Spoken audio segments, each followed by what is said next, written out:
Paso. Bo día. Pídennos que vos acheguedes adiante, que hai espazos libres.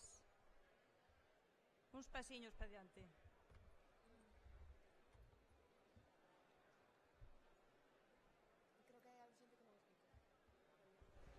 Vou repetir que non se escoitou moi ben.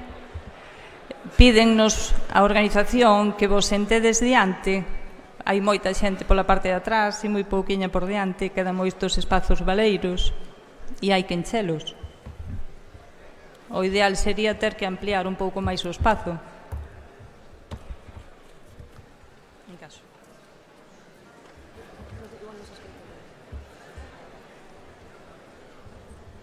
Empezamos, non?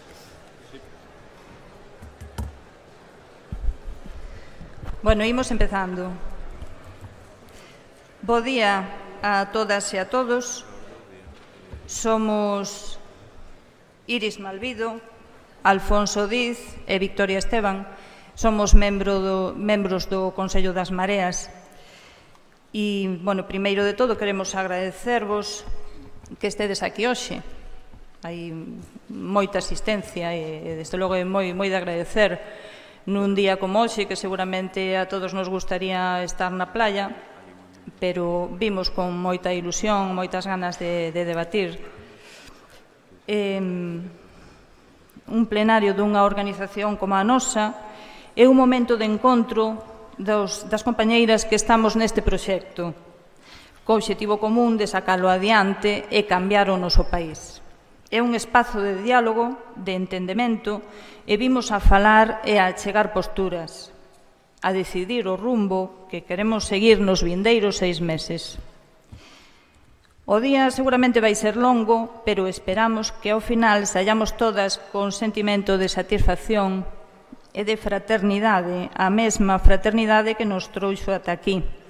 Así que moito ánimo e comecemos.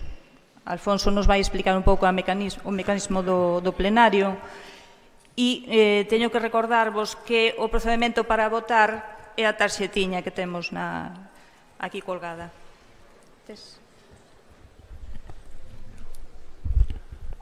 Hola, bo día a todas, grazas por estar aquí no plenario de Marea.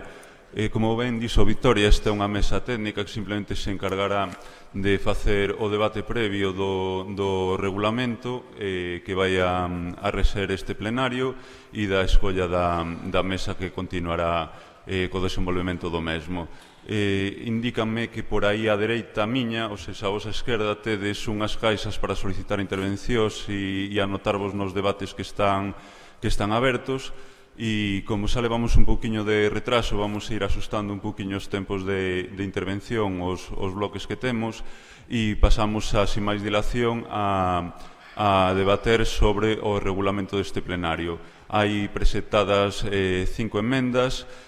Vai a tomar a palabra Iris para presentar o tema do regulamento e ir preguntando se se aceptan os ditames do Consello e, no caso de que se acepten, pasaríamos a votar o que a emenda transaccionada e preguntaríamos se alguén quere manter o texto original. No caso de que ninguén o manteña, quedaría aprobada a emenda, e no caso de que non se acepta a transacción ou alguén pase a defender o texto original, iniciaríamos o debate e o reparto de tempos. Graciñas. Outra cousa que temos que recordar tamén é que para votar permanezades sentados e de pé van estar as persoas que fagan o reconto. Unha cuestión máis, hai moitas dúbidas sobre como se vota. Todas tedes unha acreditación. A acreditación cumple a doble función de membro do plenario e de tarxeta de votación, co cual as votacións que se farán a man alzada, levantades a tarxeta e os contadores e contadoras que están por toda a sala procederán a indicarvos que manteñades os brazos en alto para facer o reconto hasta que me los manden baixar, e nese momento se pasarán os datos a esta mesa que dará conta os resultados. Iris, cando queiras. Damos comezo ao plenario. Moitas grazas a todas.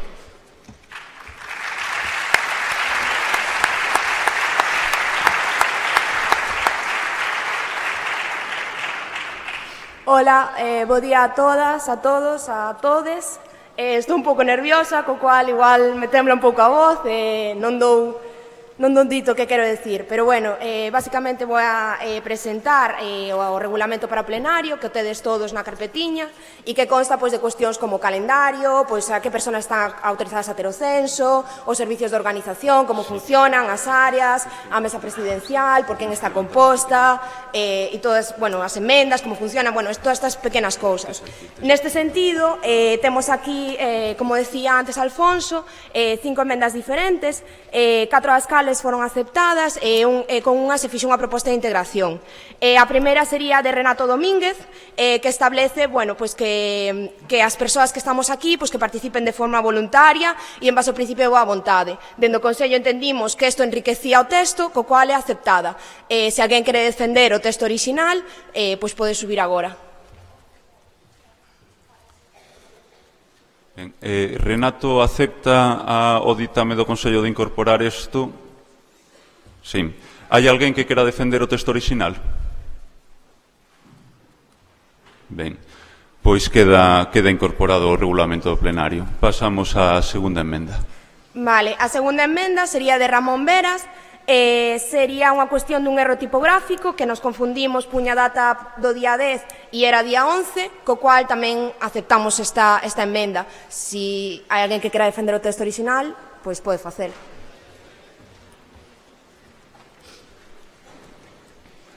Ben, o emendante da emenda 2, Ramón Veras, acepta o ditame, acepta a incorporación tal como se explicitou.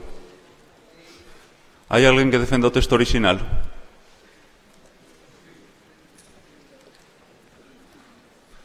Desculpa, de que temos os focos un pouco por diante, coido que ninguén defende o texto orixinal, estou equivocado?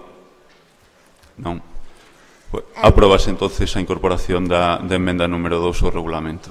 Vale, a terceira emenda sería encabezada por Sara Euterial e outras compañeiras, sería unha emenda a totalidade, dende o Consello unha proposta de integración, entón, se se acepta, transaccionaría, se non, as persoas que queran defender esa emenda a totalidade poden facelo agora. Procedemos entonces ao debate. Desculpa un momentiño. Vamos a ver, nas emendas a totalidade vamos a tratar de dar un pouquiño máis, vamos mal de tempo, 5 minutos para a defensa da emenda a totalidade, 5 minutos para a réplica, vale? Despois procederemos á votación. Bo día a todas e a todos, bo plenario. Esta é unha emenda de moitas que vamos a presentar o Grupo Recuperar en Marea e que están encabezadas, que están asinadas por 32 persoas encabezadas por Sara Outeiral.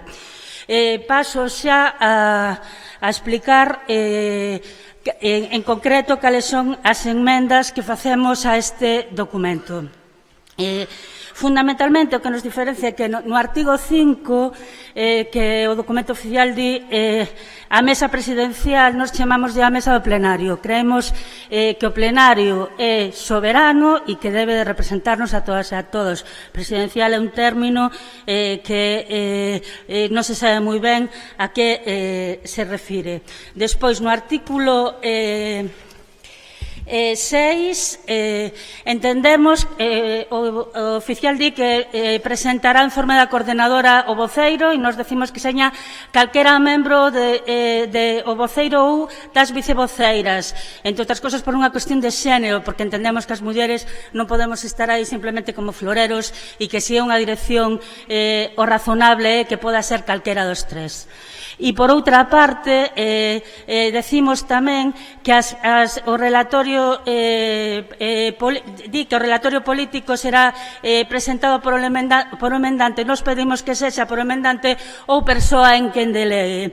E, por outra, logo, no artigo 8, pedimos que as enmendas podan ser presentadas por delegación, que as presente a persoa que as fixo, en caso de ser colectivas, como son as nosas, alguén das que se asinou, ou que se poda delegar noutra persona que este presente no plenario.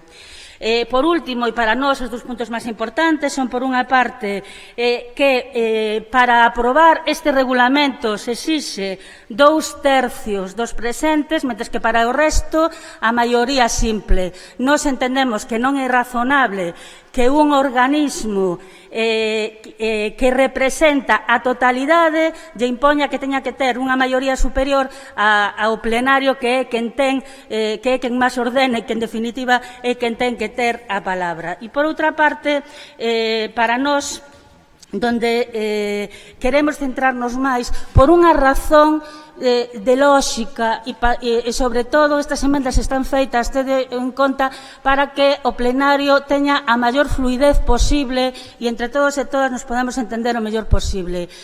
Non ten sentido que se voten primeiro as emendas e despois as emendas á totalidade, porque pode acontecer que se vote, que se estén emendando un documento que logo non sexa o documento aprobado.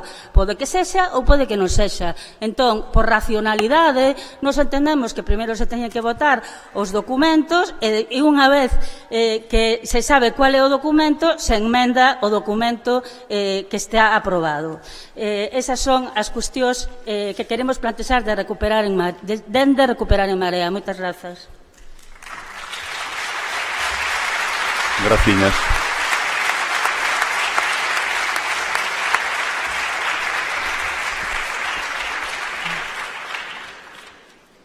Hola, boa tarde. Bueno, de algunhas das cuestións que comentaba agora a compañeira, por exemplo, o feito de facer referencia ás 3 voceiras, a delegación, todas estas cuestións foron incorporadas na proposta de integración.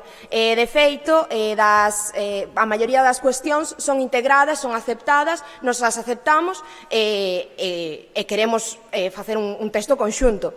O do 2/3 ben definido ou ben establecido por dotar de certa estabilidade ao regulamento.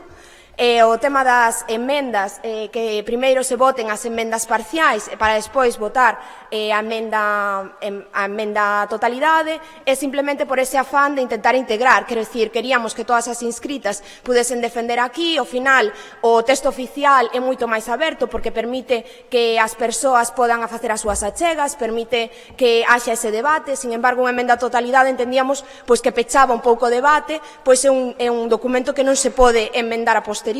Quer decir, que estaríamos, entonces nos parecía que se fósemos capaces de chegar a esa parte conxunta e por esa proposta de integración, pois que sería positivo e que sería fruto dese proceso de confluencia no que estamos. Bueno, pois eso, simplemente eso, a maioría das cuestións foron integradas e están aceptadas.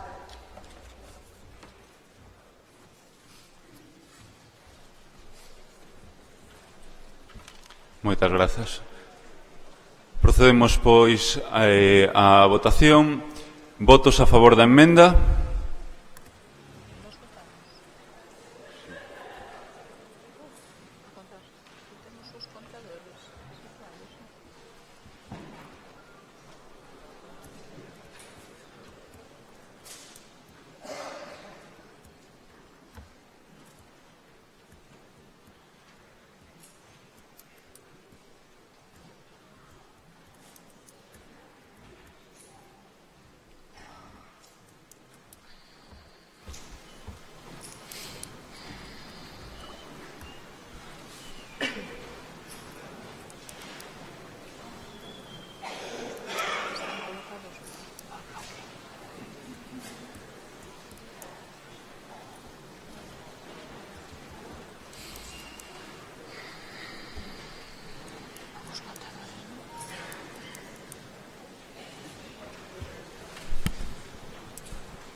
Moitas grazas. Votos a favor do texto defendido por Iris, o texto transaccionado.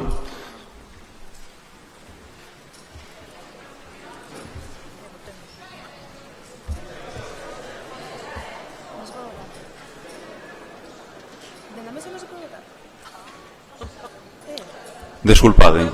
Votos a favor do texto base.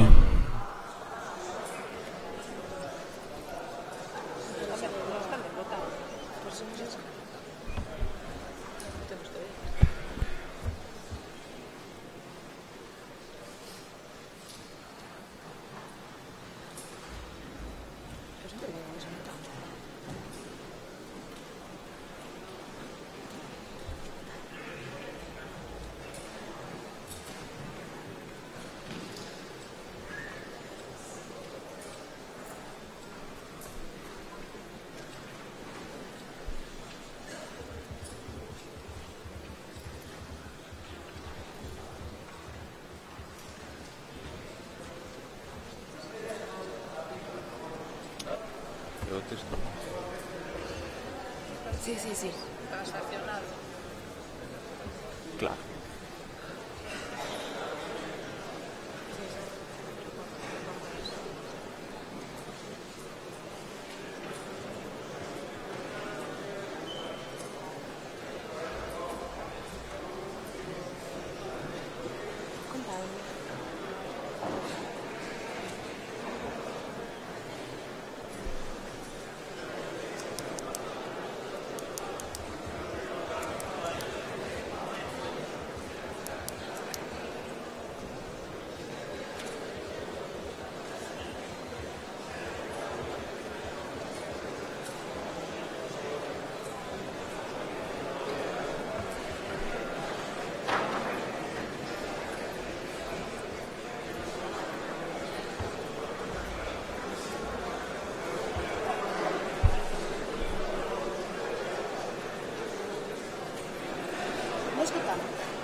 No, abstencións non hai.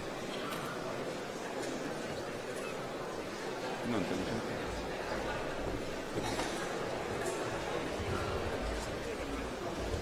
No, claro que non.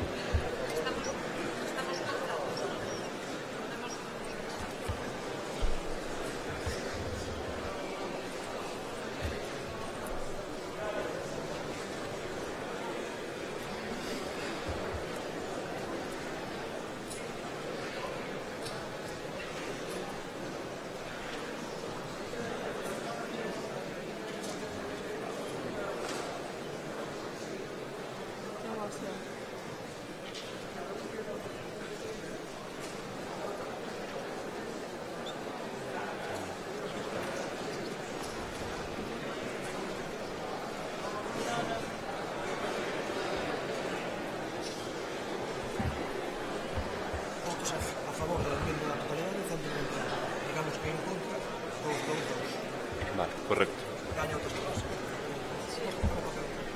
Ben, pásame os resultados da votación.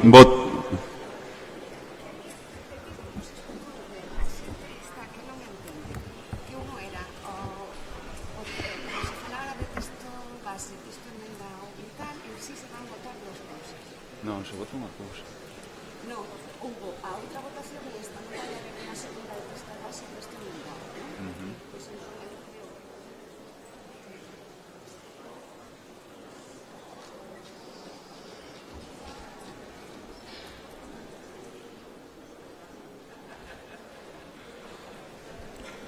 Desculpade. Indícanme que puido haber algún tipo de confusión e demais que a votación pola dinámica que estamos seguindo na mesa. Pido vos desculpas porque o mellor liei a explicación. Estamos votando a favor da incorporación dunha emenda, que neste caso é a totalidade, nos documentos do plenario. Entonces, votamos a favor e en contra da incorporación. No caso de que se vota a favor, esa emenda sustituiría todo o texto. No caso de que non se vota a favor, os textos seguiría como está proposto polo Consello, o sea, coa proposta que saliu do Consello, a que se incorporarían as emendas que se foron votando con anterioridade. Ben, eu coido que nesto houbo e as dinamizadoras están pedindo que se repita a votación por se acaso hai algún tipo de dúbida. Eu coido que debemos facelo sin dar o resultado para non condicionar este tema. Se alguén ten algunha dúbida e ten algunha cuestión de orden, por favor que se achegue á mesa, así resolvemos e avanzamos no plenario. Se non, procederíamos a un reconto de novo, sería votos a favor da emenda, votos en contra da emenda, e continuaríamos, vale? Abstencións, no caso de emendas, non teñen sentido, porque son aprobadas por maioría. Entonces, se unha emenda ten máis votos a favor que en contra, as abstencións, o único que nos fan é facer unha votación a maiores que non nos dá ningún resultado válido para tomar unha decisión. Por favor, as cuestións de orden, hai unhas caixas aí á esquerda do plenario, se meten por escrito e a mesa resolve tamén para a seguinte mesa.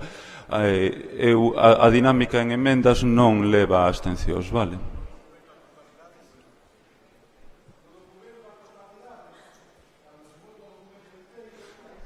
Vamos a ver. Unha vez rematadas as emendas, o debate de emendas, se procede a votar o documento conxuntamente. Todos e cada un dos documentos. Nese momento, no que se vota todo o documento, unha vez que a xente xa debatiu sobre todas e cada unha das emendas e vexa como quedan, nese momento sí que se toman abstencións, lóxicamente, pero no debate de emendas non. No debate de documentos, sí. Non sei se me quedou claro. Sí? Correcto. Procedemos, entonces, votos a favor da emenda.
Non o podemos ter.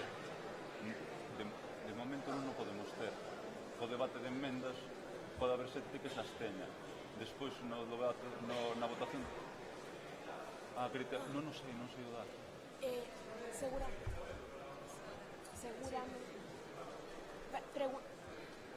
Vamos a preguntar. Está moi complicado.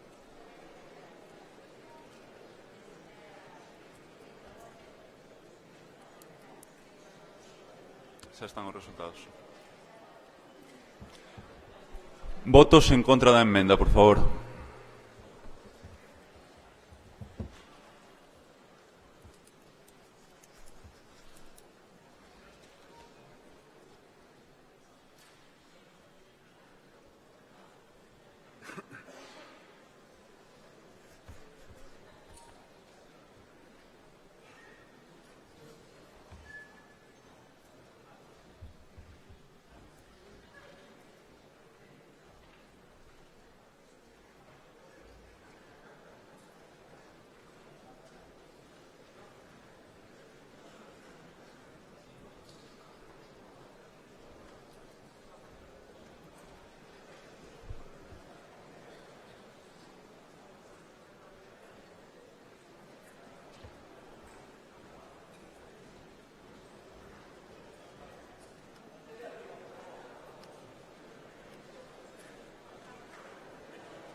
Por favor, mantede as tarxetas en alto mentre se acaban de recontar.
Había unha relación deses escrito a mão ao lado do meu ordenador, os nomes e apelidos das persoas que estuveron inscritas.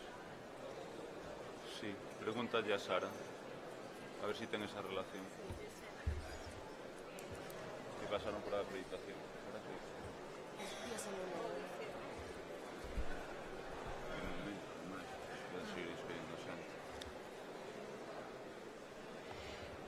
Comunícame que o número de persoas presentes neste plenario ata este momento son 473.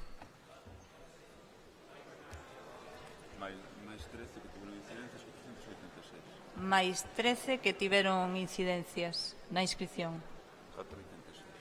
486.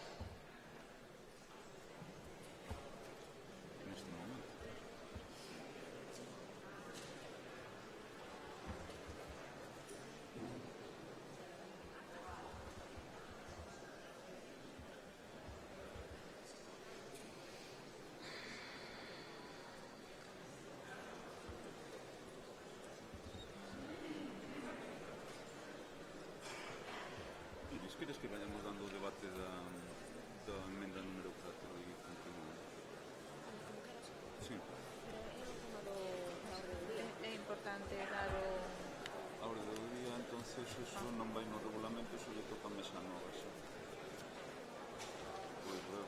Como querades, non sei. O sea, eu que teño aquí a esa merced, que se inclúe os membros da Lumeiro na orde do día, e logo a outra que é a modificación da orde do día, que non temos unha nova demanda, e se alguén quere defendelo, se ve que non está usando aquí Que presenta esa emenda? A número 4. é que non, eu era unha orde do día. Ben, pasamos o resultado desta votación. Votos a favor da emenda 205, votos en contra 237. Non pasa.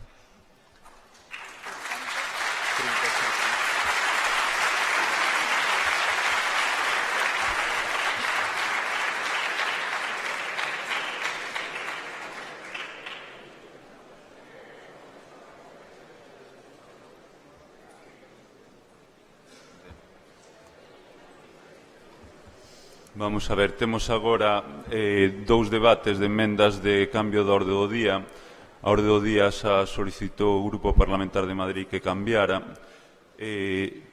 Temos unha pequena dúda metodolóxica sobre como levar isto. Eu propoño que se leven á mesa do plenario, a que Lisa que tome unha decisión sobre este punto falando cos emendantes desta e co Grupo Parlamentar. Parecevos? E a orde do día do plenario, os horarios e demais, hai dúas emendas que propoñen cambios na orde do día.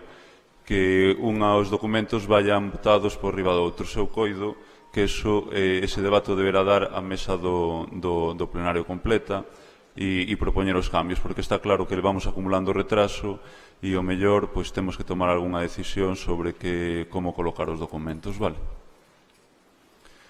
Procedemos, pois, non sei se os emendantes das emendas a orde do día teñen algún problema con isto. Se é así, continuamos o debate. Non. Os emendantes... Moncho, non? Non. Moi ben. Pois continuamos, entonces. Procedemos logo a votar a totalidade do documento. Votos a favor do documento completo coas emendas aprobadas.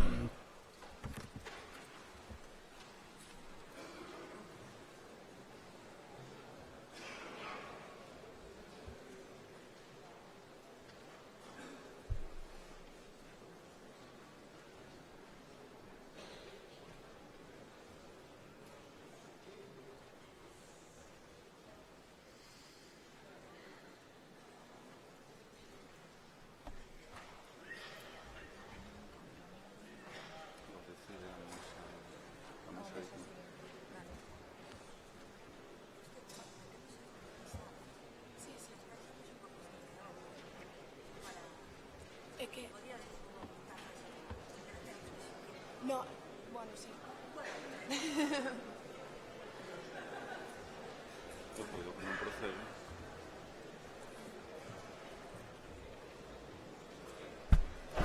O incumprimento do propio documento, artigo 9, línea 22, o seu debate non estivo moderado por mesa presidencial, senón polos propios autores do documento base. Non, porque non existe mesa presidencial. Porque non existe aquí? Non existe a mesa presidencial, non está escondida. A ver, pregunta. Mande.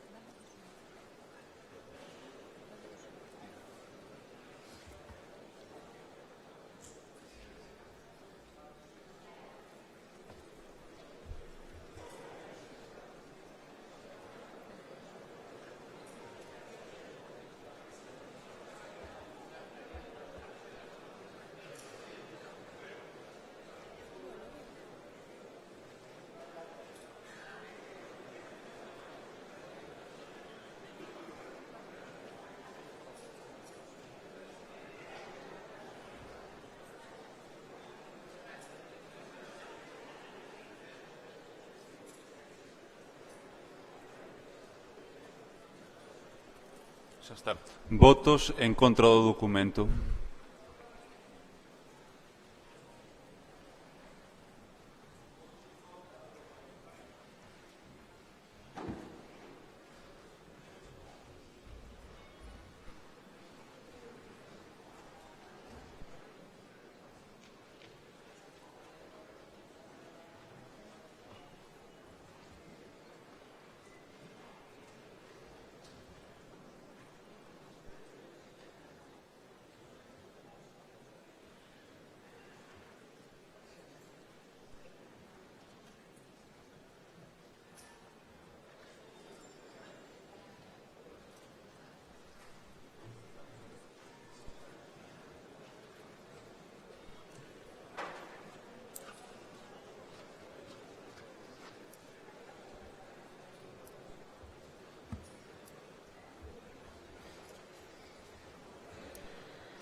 favor do documento 241.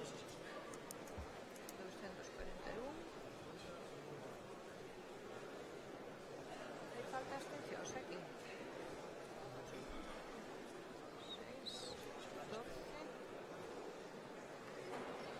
126. Abstencións.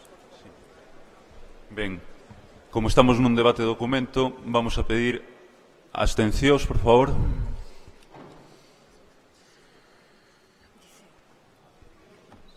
Dice que somos a mesa presidencial. Somos a mesa presidencial da elección da mesa do plenario.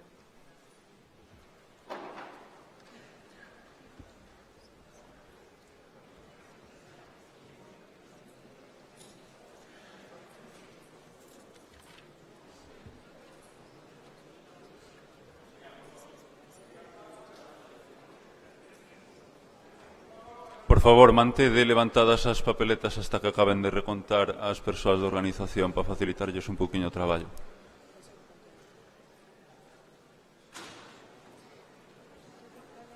Gracias.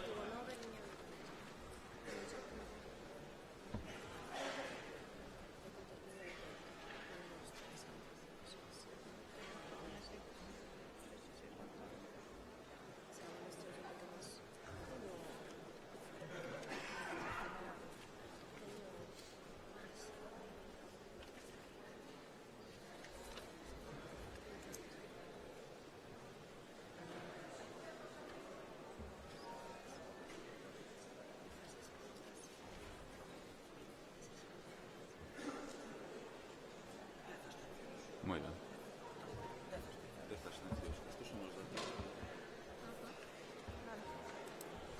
Ben, o resultado da votación do documento completo é votos a favor 241, votos en contra 185 e houbo 10 abstencións. Moitas grazas.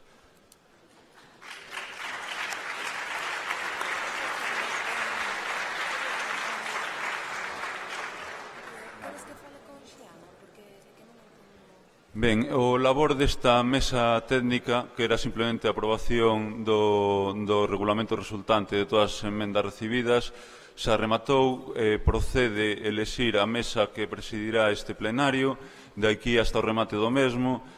Hai unha proposta que se elevou ao Consello, que está composta polas seguintes persoas.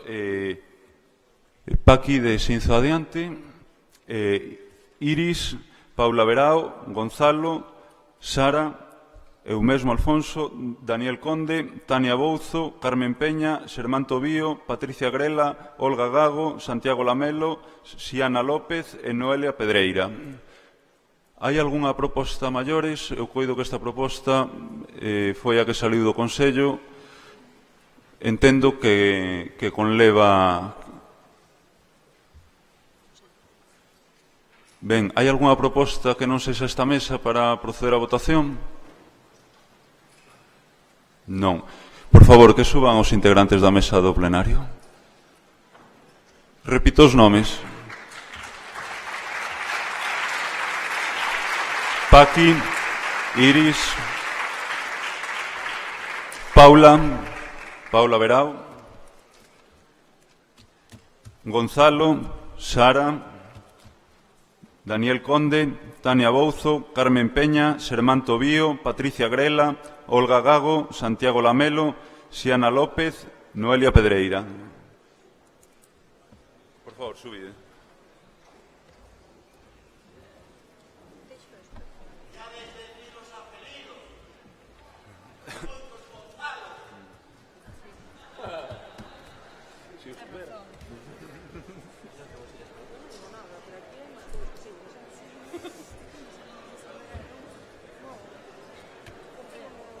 Precisamos sillas. Guardou. Sí. Eleva esta cuestión de orden tamén.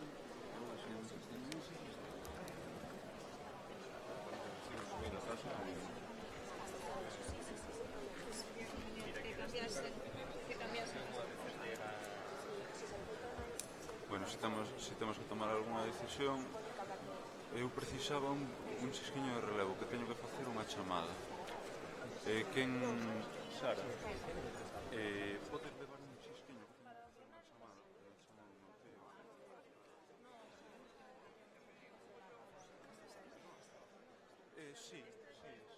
vamos, xa non hai maiores. Quen van a ser os levantadores de acta deste temos que decidirlo? Vamos a ver. De que para buscar estades algunha defensa de alguna emenda? Vale. A mí non. Paula, podes levantar acta da mesa?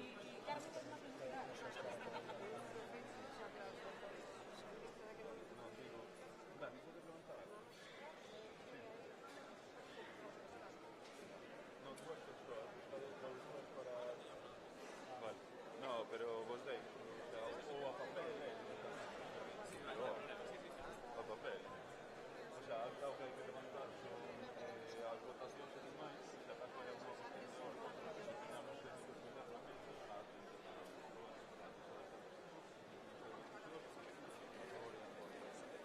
eu vou estar con vos agora mesmo.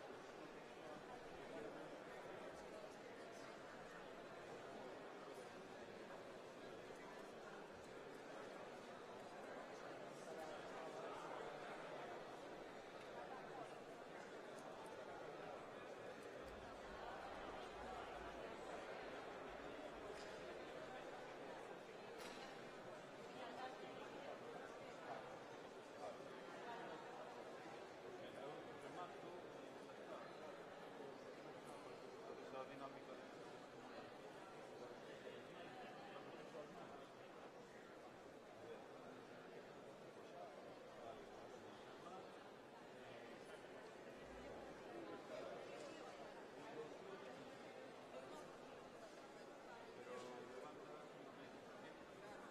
Sara lleva tarde, ¿no? Sí. Primero la tarde,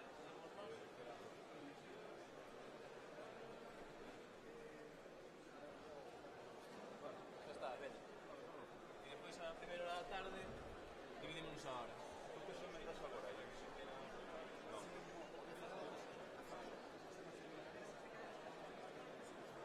Por favor, que se ha llamado porque...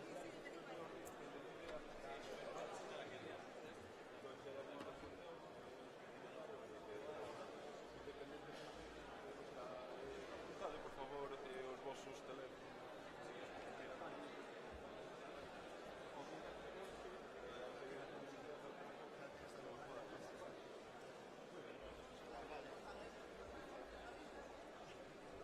Sí. Cal é o seguinte debate que temos agora mesmo? Sí, temos a zona que non temos...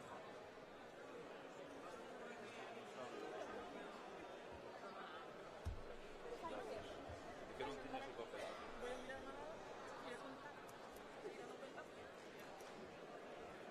Quen vai a facer a rendición de cuentas?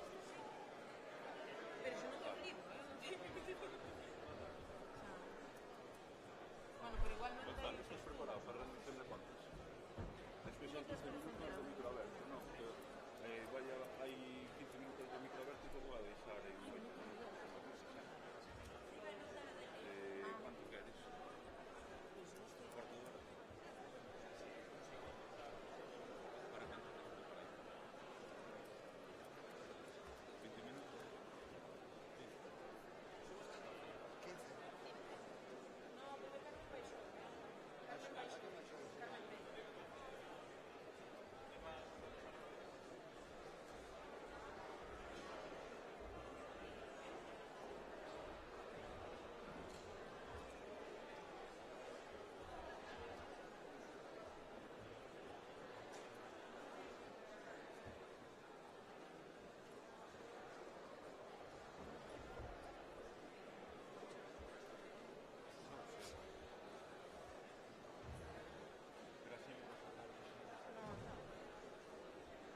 Sentados.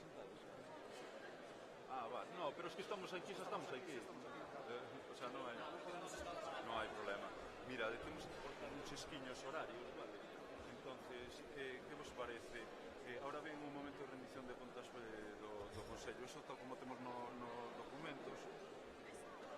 Non ves absolutamente nada e aparte me deslumbra isto. Isto é un efecto túnel completo.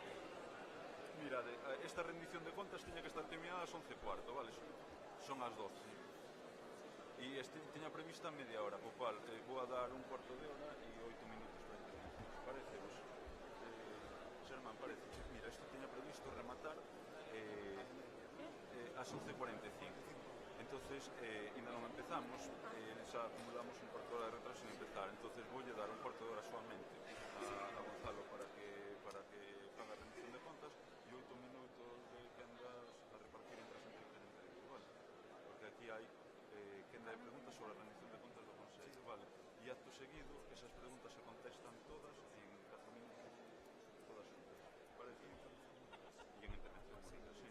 Entonces, vamos a ver, 15 minutos, vou a poñer 10, vale? Por intervención, sí. E 5. E así a media hora. E aportamos un cuarto de hora. Vale. ¿Dónde está Gonzalo? No se me escapó. Gonzalo. Gonzalo, estás preparado? Ben, vamos a continuar co desenvolvemento do plenario. Tócanos agora mesmo na orde do día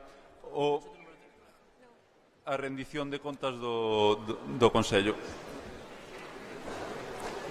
Entón, vai a facer a rendición Gonzalo en nome do Consello. Terá 15 minutos para intervir. Despois haberá unha quenda de intervencións de 10 minutos e unha única resposta a todas esas intervencións de 5. Vale, que as persoas que queiran preguntar ou intervir no debate aberto, por favor, que introduzan o seu nome nas caixas que tedes na vosa esquerda, vale? Gonzalo, cando queiras. Bueno, bos días a todos e a todas. Vou aproveitar para dar un recado. Hai un espacio aquí, Valeiro, que nas fotos queda fatal. Non fagades como os malos alumnos e idevos ao fondo, videvos pa diante, que para este lado somos boa xente. Que nas fotos queda así máis bonito ese carácter emerxente que temos. Entón, aqueles que non estedes moi atados ao vosso sitio, achegadevos para aquí. Ben, me encarga que faga a rendición o informe de rendición de contas do Consello das Mareas. Como sabedes, a rendición de contas non é un deber, é unha obriga que temos e a que llevamos dar cumplimento a partir deste momento. Esta rendición de contas vai a centrarse sobre todo no proceso que ven do 2 de abril en adiante, que é cando se constituye a coordinadora e empeza a realizarse o traballo efectivo que viñamos desenvolvendo nos últimos 3 meses e medio. Sei que a vida en Marea sempre é moi acelerada, pero o tempo desde o 2 de abril son aproximadamente 3 meses e medio. A presentación ten basicamente dúas partes. Unha é como se inician, como se chega a constituir esa coordinadora, e unha segunda parte que ten que ver cas tarefas e, sobre todo, o sentido que teñen as tarefas que viñemos desenvolvendo ao longo deste tempo. Non se trata sobre todo de enumerar cales foron esas tarefas, sino sobre todo de interpretar cal é a proposta, cal é a idea, cal é o destino que hai detrás deses traballos que se foron facendo para que poda ser efectivamente avaliado e discutido por parte dos inscritos, que é o obxecto último. Unha cousa que vimos dicindo nos últimos tempos é que a nova política non é tanto o relato, que foi moi importante para transformar determinados marcos de pensamento e poder condicionalos, sino que a nova política é, sobre todo, escoitar. Por tanto, o significado deste acto é poder escoitar, reflexionar colectivamente e utilizar todo ese coñecemento para aprender e avanzar. Por tanto, é un acto, sobre todo, que ten vocación de ser un acto de escoita. En ese sentido, tratarei de deixar o maior tempo posible para que todos e todas vos podades falar e podades discutir, propoñer, reflexionar sobre todos estes aspectos. Como decía, entrando no tema da constitución da coordinadora, a constitución da coordinadora se produce na reunión do Consello que ten lugar o día 2 de abril. En esta reunión do día 2 de abril, tras 2 meses e pico de parálise, discutindo cuáles eran as fórmulas que nos podían permitir constituir esta coordinadora, se realiza unha proposta de integración. En esta proposta de integración, o que se plantexaba era tratar de integrar, sobre todo, aos distintos plantexamentos que estaban en riba da mesa. Era unha proposta na que todas as partes presentes no Consello, todas gañaban algo e todas perdían algo, e isto pensábamos que inicialmente nos podía permitir resolver este problema. Por exemplo, respecto da candidatura máis alá, o texto, que é o texto político que se adopta para guiar o traballo da coordinadora, é esencialmente o texto político máis alá, no cual había unha única cesión, que era a que se retomaba os acordos do anterior plenario tamén en Santiago de Compostela, nos que non se impedía ou se posibilitaba que o voceiro parlamentario pudera ser tamén o voceiro orgánico ou, máis precisamente, un dos voceiros orgánicos de Marea. Máis alá, en este caso, veíase favorecido sobre representado na medida en que, para tratar de garantizar que todos veíamos máis ou menos satisfeitas as distintas exixencias, se adoptaba un reparto que non era estrictamente proporcional, que era 7-3-1, no que se producía unha certa, como decía, sobre representación. En cambio, o resto das forzas cedían, por exemplo, somos quen en términos de territorialización e queremos participar, renunciaba á reclamación sobre o membro do Consello que estaba pendente. O relevante de todo isto era os criterios que se garantizaban con esta coordinadora. Esta é a parte que máis nos importa. Era, con isto se garantizaba proporcionalidade, se garantizaba, e isto é o máis importante de todos, pluralidade, e obviamente se garantizaba a paridade. Que garantizaba isto? Que era unha fórmula que permitía construir confianza, que era o que máis necesitamos en este momento en esta organización. Construir confianza. Como se construye confianza? Integrando a todas as tendencias posibles ou a todas as partes posibles dentro do Consello para que se podan observar cales son os debates, cual é o proceso de construción os debates, cada onde se vai con eses tipos de debates. Por tanto, esta idea de pluralidade, de incorporación de todas as voces, era fundamental, como sigue sendo fundamental e o objetivo a conseguir para esta organización. Por tanto, era proporcionalidade, pluralidade e paridade tamén.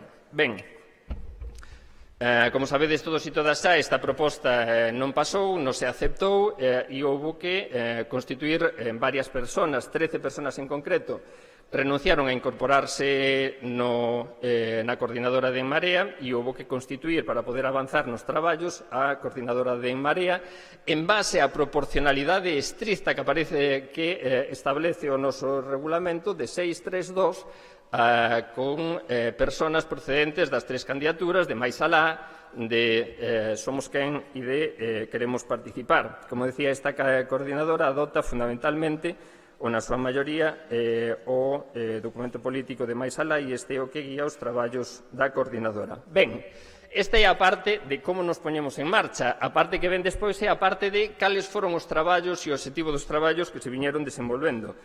Primeiro e fundamental traballo, visibilizar e dimensionar o traballo de En Marea a nivel país. Como se tratou de facer isto? Chegando absolutamente a todo o país. Efectivamente, necesitamos 100 mareas, 1000 mareas, moitas mareas máis, porque necesitamos facer o acúmulo de forzas entre toda a esquerda, entre todos os territorios, entre todos e todas, para conseguir cambiar as políticas neoliberais do Partido Popular, que en última instancia o que nos trouxo a todas e a todas aquí. Isto se canalizou mediante o arroupamento, e digo fundamentalmente o arroupamento de novas mareas, que se constitúen de xeito independente e autónomo, impulsadas polas persoas pertencentes ao espacio de confluencia. En este sentido, debo decir que a efectos de evitar susceptibilidades o que tratamos é incluso de ir un paso por trás do regulado no regulamento interno aprobado en Vigo, para garantizar que efectivamente o que se trataba era de axudar e de arroupar e de nada máis que iso. E a labor fundamental da coordinadora foi informar a todos os inscritos da zona de que se estaba intentando constituir unha nova marea para que todo o mundo estivera informado, para que todo o mundo pudera participar en igualdade de condiciones e facilitar os medios para poñer en marcha novos espacios de confluencia que, como decíamos, son absolutamente autónomos. Por que insisto en este carácter de absolutamente autónomo? Porque nos últimos tempos hubo debate sobre isto, sobre si as mareas eran autónomas ou non eran autónomas.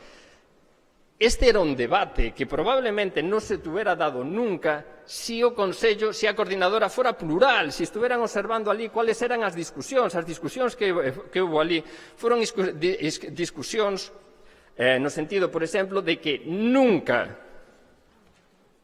se vai a constituir unha marea donde existen outras mareas. Este foi unha das cousas que máis claras tuvemos na coordinadora ao longo de todo o tempo. O que vamos a tratar é de impulsar novos espacios de emerxencia, non de competir entre nós. Por tanto, esa idea de pluralidade era unha idea que moi probablemente nos hubiera arranxado moitas discusións e moitos debates estériles. Que mareas se constituíron durante este tempo? Macizo Central, Verín, Laza, Ponte Candelas, Brión tamén, onde eu estou organizado, e Touro. E en ese sentido, como decía, o papel da coordinadora exercendo establecido no regulamento de Vigo foi, sobre todo, axudar, facilitar e tratar de crear transparencia en este contexto. Tratamos tamén de que os debates políticos foran debates políticos fundados e, sobre todo, de materializar tamén en isto o mandato do Regulamento de Vigo. O Regulamento de Vigo, apartado B, as decisións estratégicas e os acordos políticos lle corresponden aos inscritos. Non hai nada máis que falar. Se o Regulamento de Vigo e os reglamentos que adoptamos din que os inscritos deciden sobre os grandes acordos políticos e estratégicos, os inscritos e as inscritas deciden sobre os grandes acordos políticos e estratégicos. Decidimos sobre a moción de censura. A democracia non é algo que se enuncia, a democracia é algo que se practica ou non existe. O Regulamento dice que decidides. O regulamento o que fai a coordinadora é garantizar que se poñen os medios para decidir. Eso sí, no momento en que tivemos acceso a toda a infraestructura de redes, etcétera, de Marea, que foi 6 semanas despois de tomar posesión como membros da coordinadora. Non foron estes os únicos posicionamentos que se tomaron, houve outros, pero probablemente sobre as eleccións francesas, sobre distintas movilizacións sociais no noso país, sobre 1 de maio, letras galegas, etcétera, que forman máis parte do noso acervo, pero esta foi a principal decisión. Máis traballo para facernos ben, moi necesario, plan de comunicación, un plan que nos permita orientar mellor os nosos esforzos de comunicación, que nos permita dimensionar en maior medida a pluralidade desta organización, que permita visibilizar non só os grupos institucionais, sino tamén os grupos de traballo, os grupos sectoriais, que nos permita ser un espello que reflexe outras organizacións sociais e outras demandas sociais do país, que sexa un espello que reflexe as múltiples formas nas que a nosa sociedade está intentando transformar en ese país. Nós temos que ser ese espello e ser ese portavoz. Por tanto, o plan de comunicación debe ser un plan que recolla toda esta diversidade de elementos ao marxen, que é moi relevante, pero non só da institucionalidade da organización.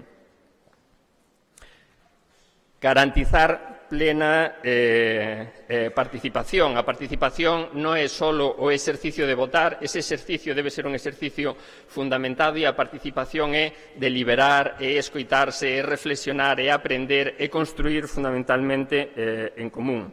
En ese sentido, algúns das tarefas que foron moi importantes para formar ese acervo foron as distintas xornadas de formación, como poden ser as de ventres de alugueiro, como poderon ser as de cláusulas sociais ou a de sanidade pública. E insisto en que isto é moi importante porque normalmente nas redes nos relacionamos con aqueles que están de acordo que de nós e é bastante fácil que acabemos pensando que todo o mundo pensa igual. Eu lembro un comentario nas redes que decía: o de ventres de alugueiro non fai falta discutilo porque está moi claro cual é a postura. Está moi claro cual é a postura. A veces pensamos, en función de con quen falemos, que está moi clara que é a postura. En casi nada está tan clara cal é a postura e necesitamos elaborar un proceso de aprendizaxe colectivo hasta formar ese acervo.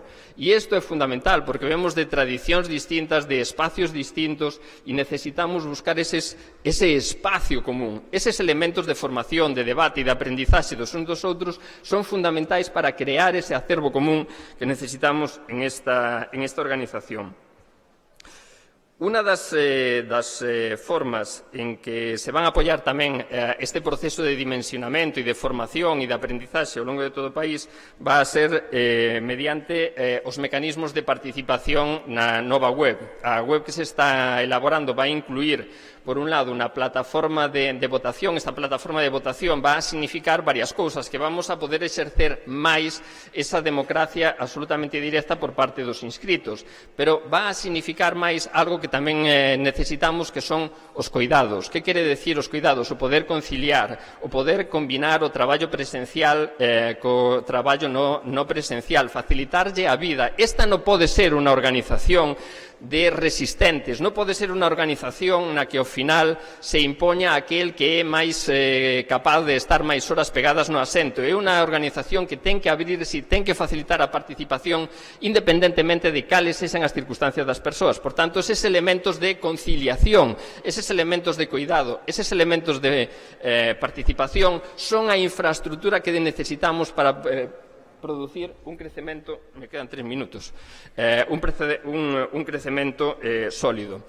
Vamos a introducir, por exemplo, e esta é outra das cousas que nos importa, para levar a cabo esa idea de fraternidade cas marías municipais, vamos a introducir, por exemplo, un repositorio de ordenanzas municipais. Por qué? Porque isto permite un aprendizaxe máis rápido, permite que se alguén fai unha boa ordenanza, outros a vexan, a adopten, a melloran e fagamos un aprendizaxe de un proceso de aprendizaxe colectivo e de innovación moito máis rápido. Foros de intercambio de noticias e de traballo dentro desa plataforma web.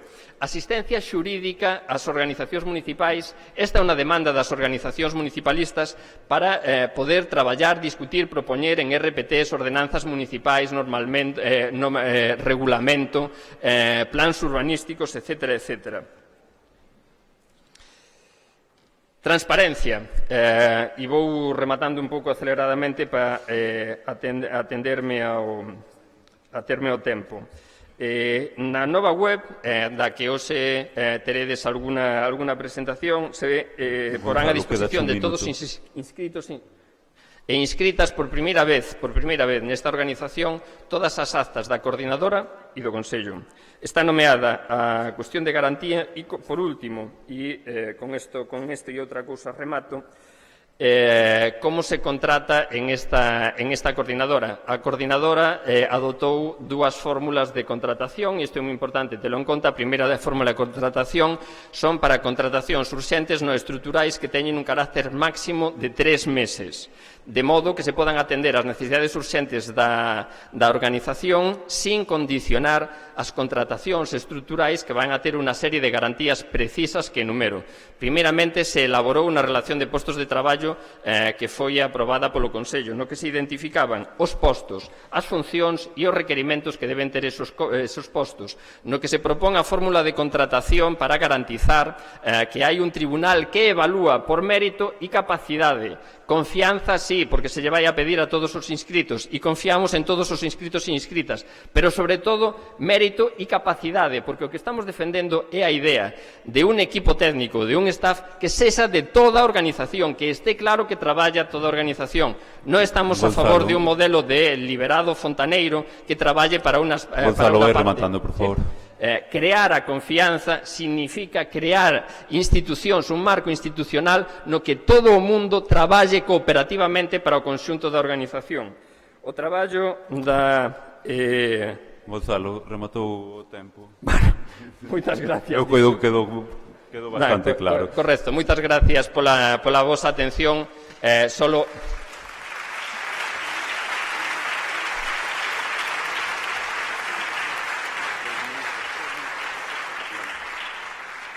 Ben, comeza o turno de intervencións. Vou a ir nomeando a persoa. Carlos Neira, por favor, que se achegue a intervir. E Quino Vilas, que este preparado, por favor. Tedes 2 minutos, por favor.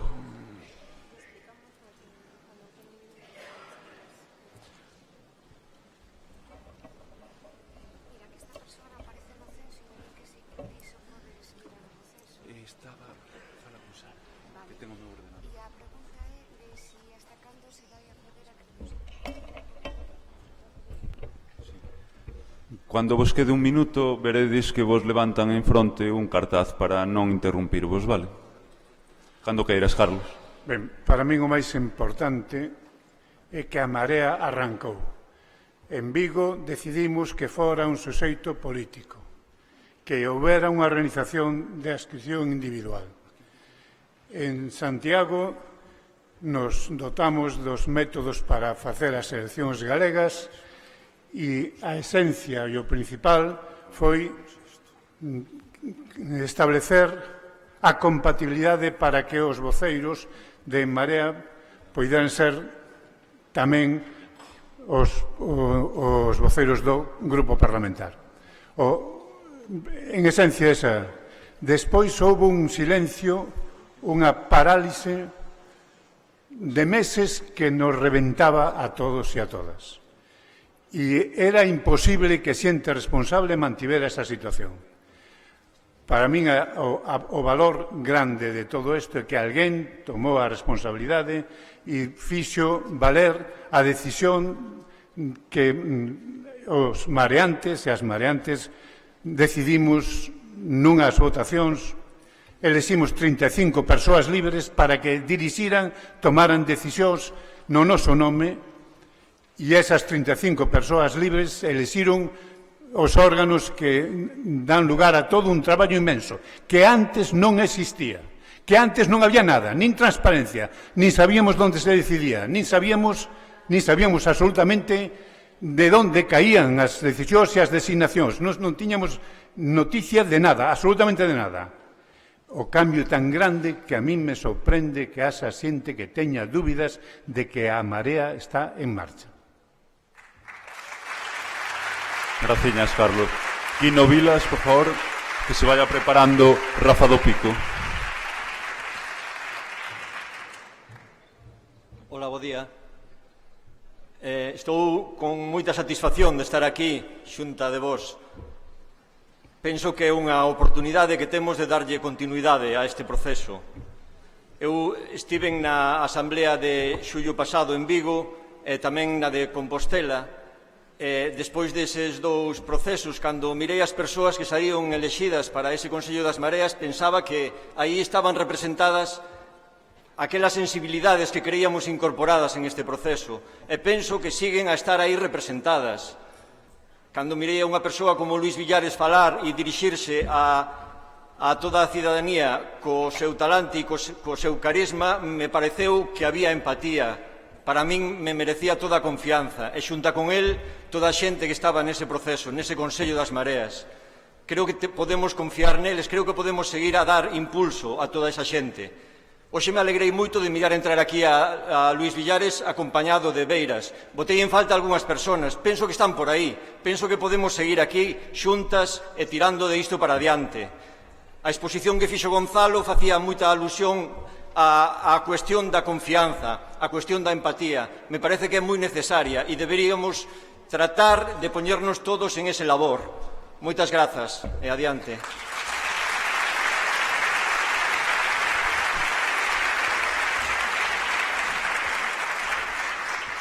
A seguinte persona en intervir vai ser Rafa do Pico, que se vaya preparando Paco Bizos. Hola, contan porque eu non estaba que un paisano que sei que era de pouco fiar entrou no bar un día invernal de treboada, de chuvia, de vento, e dixo, bos días, e o tabaneiro retroncoulle, ata saudando non dix a verdade.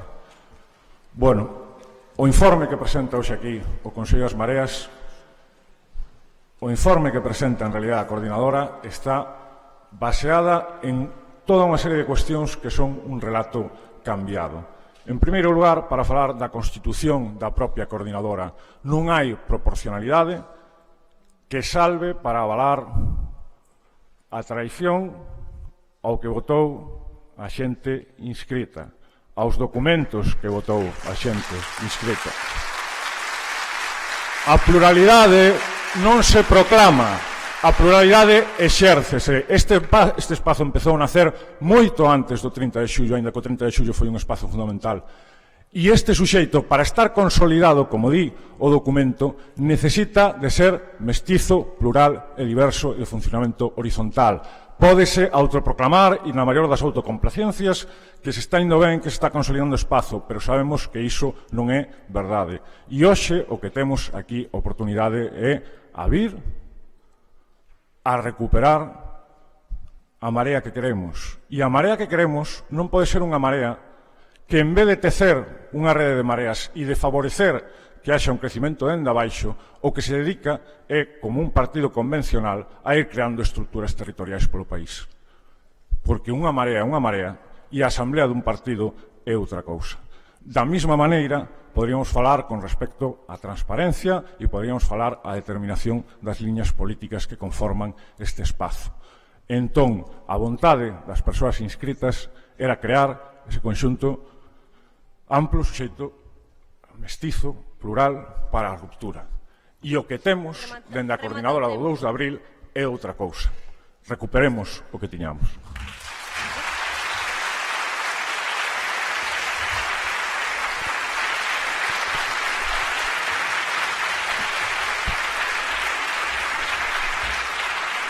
Ben. A seguinte persoa en intervir vai ser Paco Vizoso e que se vaya preparando Maribel García. Ben, mirade, o tempo transcurrido entre 30 de xullo e o 2 de abril hasta o plenario de decembro e tal, eu tuve unha sensación de frustración absolutamente inmensa. O 2 de abril montase unha coordinadora que empeza a facer cosas, e a mí sorpréndeme moitísimo que os personaxes claves da coordinadora provisoria, que manifestamente non fixeron nada, ou fixeron moi pouco, topalos con críticas generalizadas, con fuego de artillería a tope, culpándolos de montones de problemas e de responsabilidades a unha coordinadora que leva 3 meses. E en 3 meses é dereitista, non representa a pluralidade, etc. Aquí hubo un proceso electoral e a democracia representativa, en este caso, é que tiene que ser proporcional. E é o que é. E realmente temos que avanzar, temos que integrar, temos que ser capaces de salir de aquí integrando distintas sensibilidades. Pero para integrar hai que querer ser integrado. E eu a percepción que teño é que aquí hai un colectivo de xente.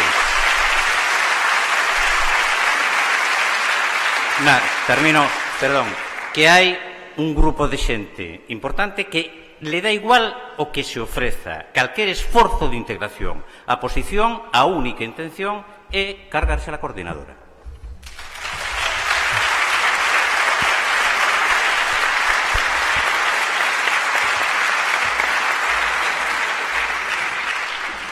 Agora falará Maribel García e o último sería Sansove.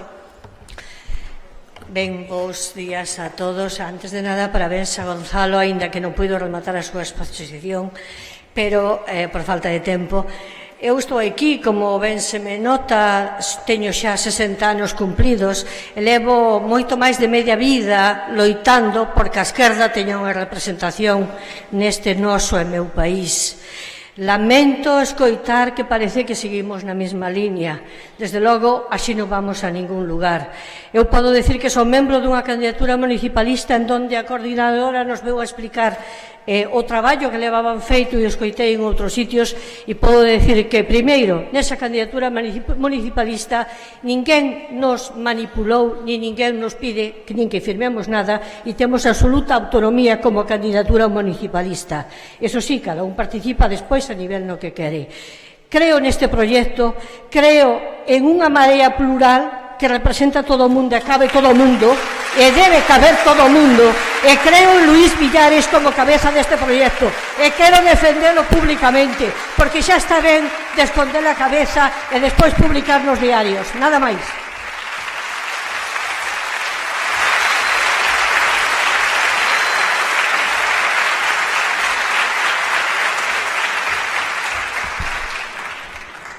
Ben, bo día, compañeiros e compañeiras. A verdade, se vos son moi honesto, non sei nin o que quero decir porque precisaría bastantes horas en decilo. Pero só quero recordar un par de cousiñas. Nas primarias para as eleccións de En Marea votaron 10.000 persoas. Para as do Consello, 2.000 persoas. En Vigo éramos 1.000 persoas. E hoxe aquí, e vos respeto con todo, e vos agradezo a vosa presenza, somos 400 persoas. Me parece que é bastante significativo isto. Simplemente para levarvos a unha reflexión.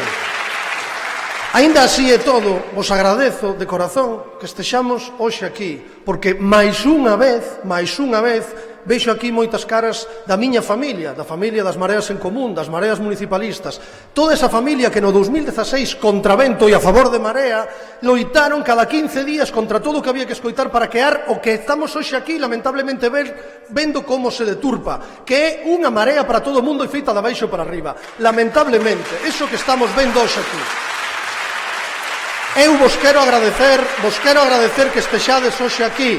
A vosa enerxía, o voso tempo, todo 2016 empregado, non sei se iso se podría contabilizar en tempo ou enerxía cesante, porque aquí habría xente que tería anos de crédito por diante para recuperar.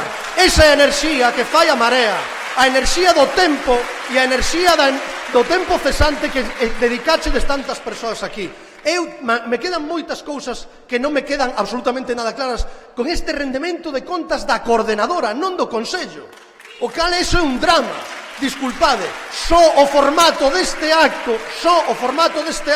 donde cada documento ten apenas 10 minutos para ser exposto e debatido e despois votado, bota por baixo todo o que aquí se está falando de democracia e participación. Pero se estamos vendo hoxe aquí, se acabamos de repetir unha votación porque non sabemos ler, disque.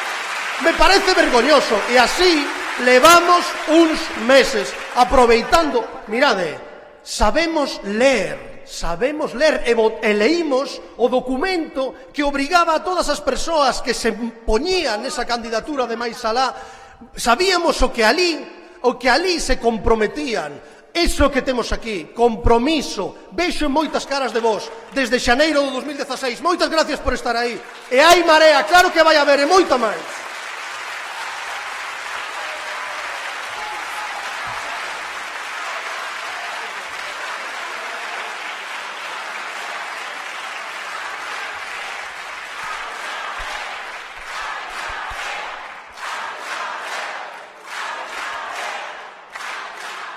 Hola, podedes escoitarme agora?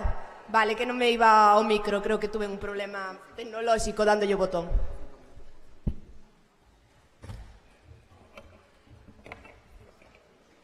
Bueno, en primeiro lugar, o que quería facer é agradecer a todas e cada unha das persoas que interviron, a enerxía, a ilusión, as ganas de seguir, as ganas de aportar a esta pluralidade con discrepancias sin elas, pero esa é a nosa forza, esa é a pluralidade. Todas e cada unha das que estamos aquí somos necesarias para este proxecto. Por tanto, moitas gracias a todas e a cada unha das persoas que intervístedes en esta rendición de contas. Quería decir, ademais, que se houve un acordo, un gran consenso por enriba de calquera outro en Vigo, foi tirar todas xuntas para adiante. Ese foi o gran acordo, superar as diferencias, mirar ao lonxe, mirar o de onde vamos, mirar o que queremos lograr, mirar o que necesita a sociedade deste país. Ese é o gran consenso. Busquemos os camiños, sigamos adiante, utilicemos esa ilusión, utilicemos esas ideas, utilicemos as críticas máis duras van a ser as que nos faga o Partido Popular, utilicemos tamén as críticas efectivamente para medrar. Quería decir algo que non puden comentar por falta de tempo, culpa miña por alongarme durante a intervención, e era que unha das últimas tarefas do Consello das Mareas foi presentar unha proposta de integración, preguntarlle ao Consello si había consenso para trasladar a este plenario unha proposta de integración que significaba aumentar a coordinadora dos 11 a 15 membros para poder integrar toda esa pluralidade. Se dixo ali que non existía ese consenso e non se trouxo. Non pasa nada, se non vale esa fórmula, busquemos outros. Tratamos de ser unha organización creativa e innovadora, tratamos de aglutinar, busquemos camiños. Se algo nos decide é por a capacidade de buscar novos camiños para chegar aos acordos. Non non vale ese, non pasa nada, busquemos outro. Eso é o que ten que salir de aquí, a vontade de buscar novos espacios e novos camiños de integración. Quería decir, en relación, ao proceso de territorialización, que tantas... deixademe buscar o documento de Vigo. Apartado E do documento de Vigo, estrutura territorial. Terá en Marea unha estrutura territorial? Sí. Comarcal, local e no ámbito das distintas circunscripcións electorais. En caso afirmativo, como será esta estrutura? Os niveis de decisión políticos serán local e nacional. Poderán conformarse espacios comarcais e excepcionalmente provincial e de partido judicial. Estimularase e favorecerase a creación de redes autónomas e autoxestionadas polos propios procesos municipalistas como este se estimen oportuno a nivel comarcal e provincial. Por tanto, o que fixo a coordinadora é desenvolver este mandato estricto de establecer, como dice aquí, unha rede comarcal, local e no ámbito das distintas circunscripcións electorais.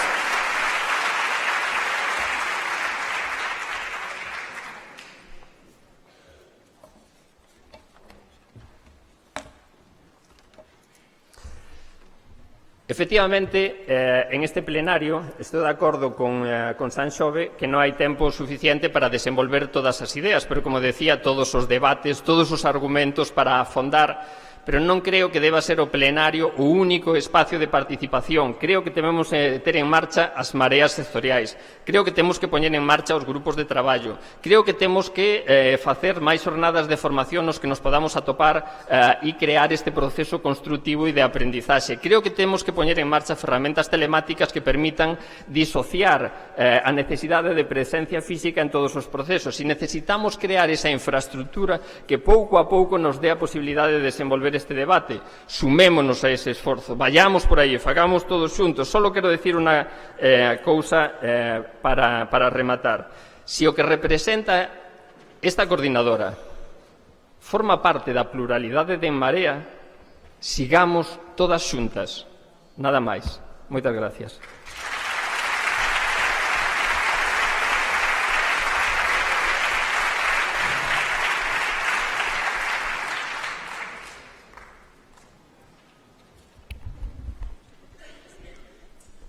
Imos proceder agora á votación da rendición de contas, co cal votos a favor.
Este vai con emendas, as emendas van as da totalidade de 5 minutos e as parciais 2 minutos.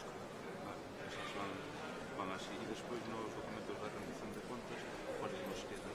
Nos queda o grupo parlamentario e, vale, pois nestes dous sí, claro. Sí.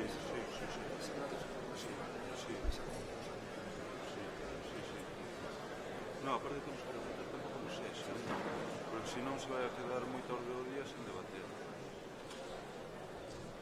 Eu non sei hasta cuáles podemos...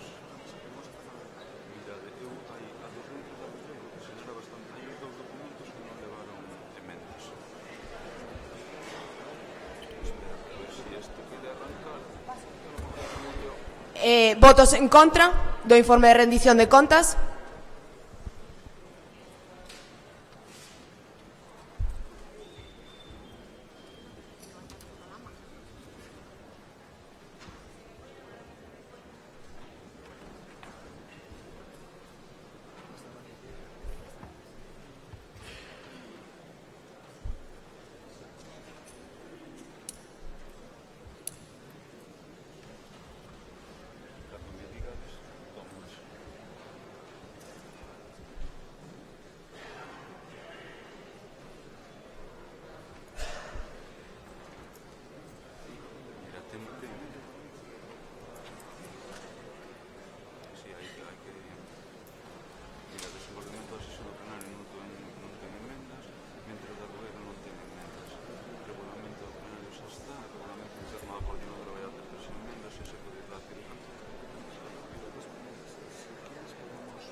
Sí, hai moita de feito do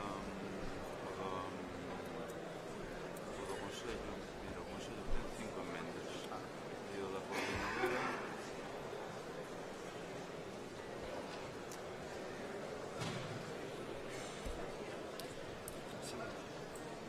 Pero para a tarde, o regulamento da coordinadora, 3 emendas.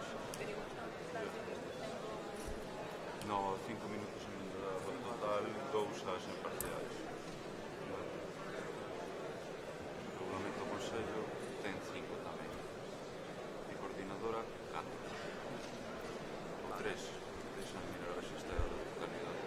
Non teño dúbidas se aprobei se nos va a 3. O sea, 5-3. Esas son 10 minutos, como moito. Creo que hai transaccións. Deixan mirar o regulamento, coordinadora. Hai unha rexeitada transaccionada. Dime. Sí, pero xa podo pedir o coordinación. Vale. Sí, entonces... Abstencións.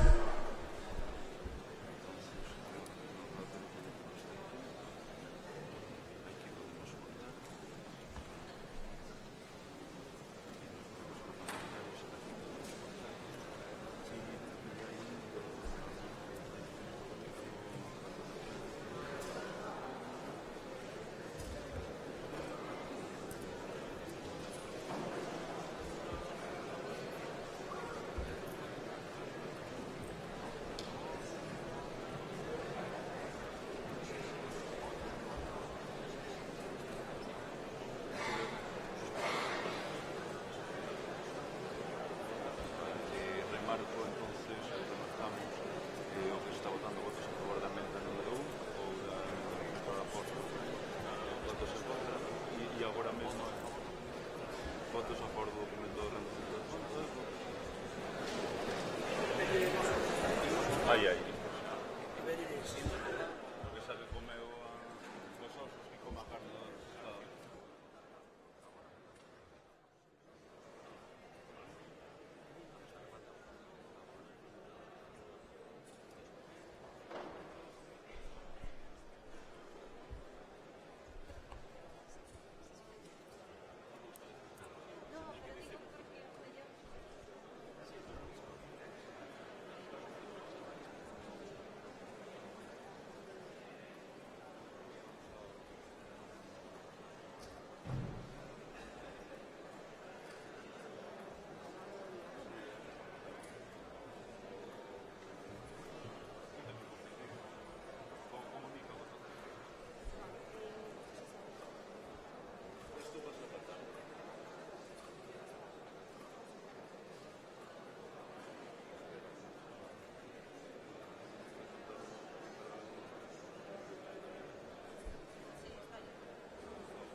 Os resultados do informe financeiro serían 243 votos a favor. Perdoade. Os votos a favor da rendición de contas do Consello serían 243 votos, en contra 169 votos, abstencións 20.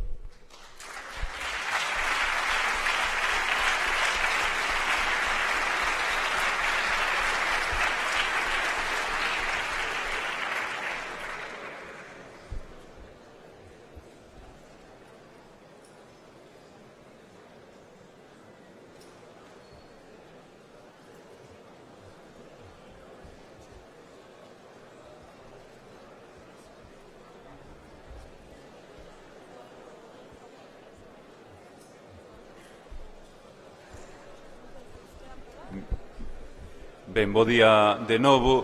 Como vos comunicamos ao principio deste plenario, pero para a xente que non estoubo, o que estaba previsto agora mesmo é a rendición de contas do Grupo Parlamentario do Estado, que solicitou expresamente facer a rendición de contas pola tarde, co cual non llevamos a poñer ningún tipo de problema en que o podan facer así. No descanso a mesa organizará os debates da tarde, vale, por se hai algunha modificación da orde do día, pero agora pasaríamos a rendición de contas do Grupo Parlamentar Galego. Entonces, quen vai a facer a defensa, por favor, que se vaya chegando? Creo que era Pancho, verdade? Sí. Pancho Casal, por favor. A mecánica, como temos que acortar un pouquiño os tempos, 10 minutos para a rendición de contas, vale? 15 para as intervencións que puidera haber, se son pouquiñas tamén reducimos aí un pouco, e para a réplica 5 minutos, vale?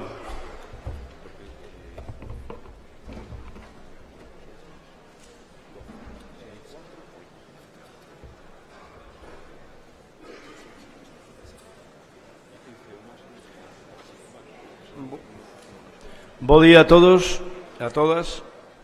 Bueno, na última reunión do Grupo Parlamentario de En Marea no Parlamento de Galicia decidiuse que eu viñera aquí a facer a exposición da rendición de contas. Probablemente fora porque eu non estaba na reunión, porque estaba na ponencia da Lei de Benestar Animal e aproveitaron para nombrarme a mí. Bueno, o Grupo Parlamentario, podedes pasar a seguinte... O Grupo Parlamentario ten presentado preto de 2.000 iniciativas no que vai de legislatura. Existe, polo tanto, unha aceptable produción en termos institucionais, pero o máis importante deste traballo parlamentario está no mecanismo de produción dos mesmos. Fuximos do traballo ao peso, como fan outras organizacións, que é presentar decenas de propostas sin ninguna traslación real a problemáticas importantes na sociedade. Nós traballamos sobre o que as organizacións presentes en Marea, os colectivos sociais, os colectivos laborais, todo tipo de institucións e colectivos, todas as preocupacións, anhelos, conflictos, etc., nos trasladaban e que tiñan unha importante repercusión en bases sociais salientables.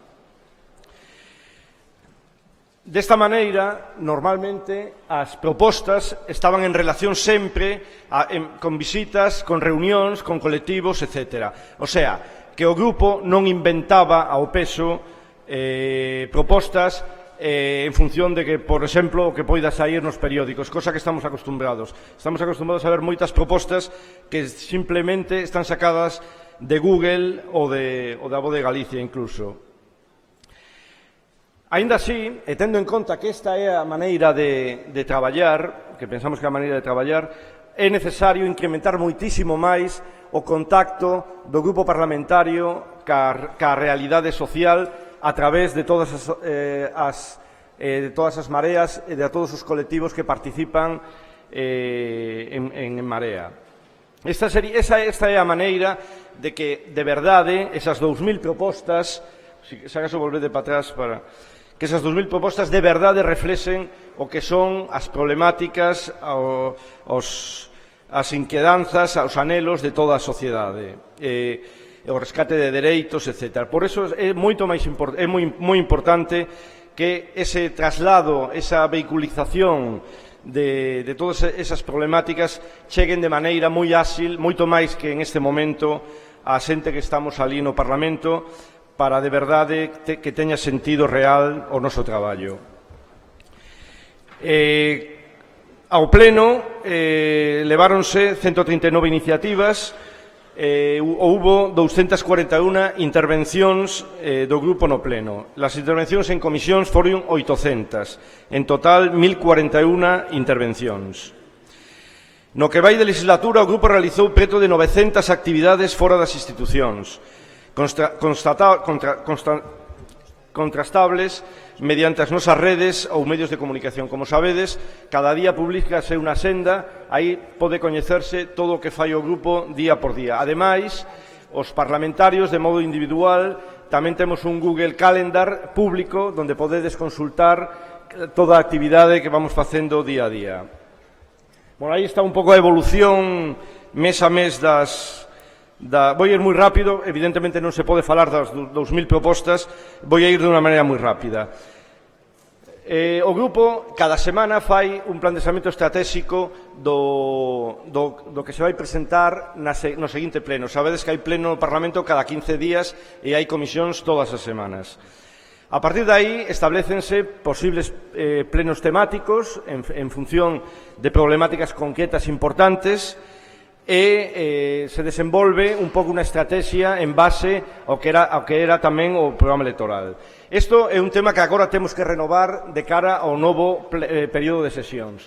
Temos que decidir entre todas, por eso é moi importante que dedes traslado destes temas a coordinación do grupo parlamentario, cales teñen que ser esos 12, 14, en un período de sesións hai en torno a 16, entre 14 e 18 plenos, cales deben de ser esas liñas estratégicas, que non as teñamos que decidir 14 persoas ali nas reunións do grupo, sino que saian realmente da totalidade da organización e de todos os colectivos cos que nos relacionamos. Desa maneira, en setembro, habrá que decidir esas 12, 14 ou 16 liñas estratégicas fundamentais para poder desenvolverlas con tempo e poder calendarizalas ao longo do próximo período de sesións que vai de setembro a xullo. Neste período de sesións, as iniciativas por temática levadas a pleno foron 11 de sanidade, 11 de desemprego e mercado laboral, 9 de educación, 9 de igualdade, 8 de política social e pobreza, 7 de infraestructuras de transporte, 6 de medio ambiente, 5 de industria, 4 sobre o conflito de Ferroatlántica, 4 sobre os temas dos incendios, 3 de política social e vivenda, 3 da AP9, etc. Como podedes ver aí, non vou seguir para tratar de deixar o maior tempo posible para o debate. Este grupo é un grupo en construción, sexamos realistas. A meirande parte da xente que estamos ali, 12 dos 14, nunca estivéramos facendo un traballo institucional. Eso implica que temos moitas eivas, implica que necesitamos moita colaboración de moita xente que moi probablemente teñe moito máis coñecemento que nós de moitos dos traballos que estamos a desenvolver. É verdade que eu, polo menos, penso que o ambiente no grupo, ademais de ser verdadeiramente de colaboración e de traballo moi forte e moi amigable, a sensación é que do que era o de outubro este curso escolar que tivemos foi moi frutífero, e a verdade é que o resto dos grupos o recoñecen. O grupo de En Marea é o que fai máis propostas propositivas. O sea, nós non decimos non á segregación das centrais de Ferroatlántica, como din outros partidos. Non decimos non á segregación das centrais de Ferroatlántica por isto, por isto, por isto e por isto. E, ademais, presentamos unha alternativa a todos os puntos que presentaba a empresa. Unha alternativa que a propia empresa, por lo que me dixeron onte a noite os traballadores de Ferroatlántica, lles dixo que era incontestable, que xurídica, técnica e económicamente era incontestable. E entonces que iban a plantexar unha nova estrategia. A nova estrategia, vou comentar isto como un tema concreto, non? Sabedes que a empresa quería segregar as centrais para vendelas e deixar as factorías en unha situación de inviabilidade a medio prazo. Bueno, pois agora a empresa, como sabe que eso é imposible debido a todos os informes, a todas as propostas que En Marea presentou no Parlamento de Galicia, agora quere segregar o corpo do brazo. En vez de segregar as centrais, o que quere é segregar as factorías, que a empresa Ferroatlántica teña solo centrais e depois vender a empresa, non vender as centrais. Pero claro, a empresa somente ten centrais, non? Bueno, a todo isto xa temos tamén unha contraargumentación. Esta é a maneira de traballar. Os traballadores nos chaman onte ás 12 da noite, din que vai vir o compillogui aquí a semana que ven para, con toda a súa castagora, non quixera aparecer por Galicia, solamente o traballo era Villarmir cos seus colaboradores, entre ellos o comisario Villarejo, presionando a Xunta de Galicia, dicíndoles, sabe Dios que, de todas as donaciones ilegais que fixeron a ese partido. Pero agora ven que eso xa non é viable. Xa non é viable porque hai unha organización que non só di non, sino que di, por que non, e di unha alternativa que vai facer que todo eso sea viable. Bueno, aparte desto, evidentemente, traballouse una proposta de financiamento autonómico totalmente innovadora, propostas en materia de política social, entre elos un novo proxecto de lei que estamos presentando para sustituir a Risga, un decálogo de política forestal e loita contra os incendios, propostas de acción contra o desemprego e iniciativas en materia de empregabilidade totalmente diferentes hasta que hasta agora estaban a desenvolverse, un pleno temático sobre igualdade de xénero, un documento de análise da situación das escolas infantís públicas en Galicia, propostas alternativas aos orzamentos da Xunta, presentamos 436 modificacións puntuais e unha emenda a totalidade Pancho, rematou o tempo. Bueno, déixame 30 segundos. No. Non, bueno, a ninguén se lle pois despois, se hai réplica, bueno, evidentemente claro, imposible, son 2000. Pancho, despois tes 5 minutos de réplica. Vale, perfecto.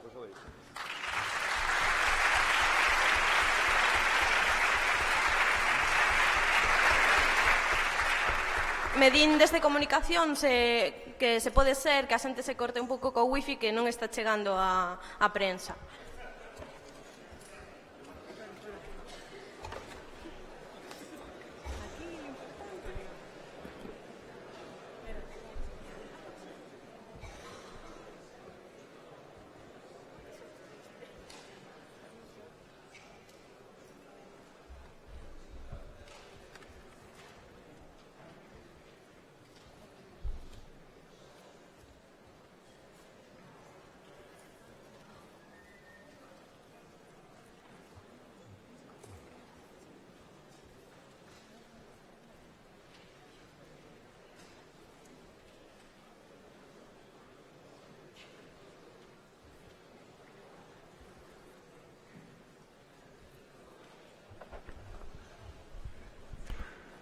A primeira persoa en intervir vai ser Luca Chao, a segunda Gladys Afonso, que se vaya preparando.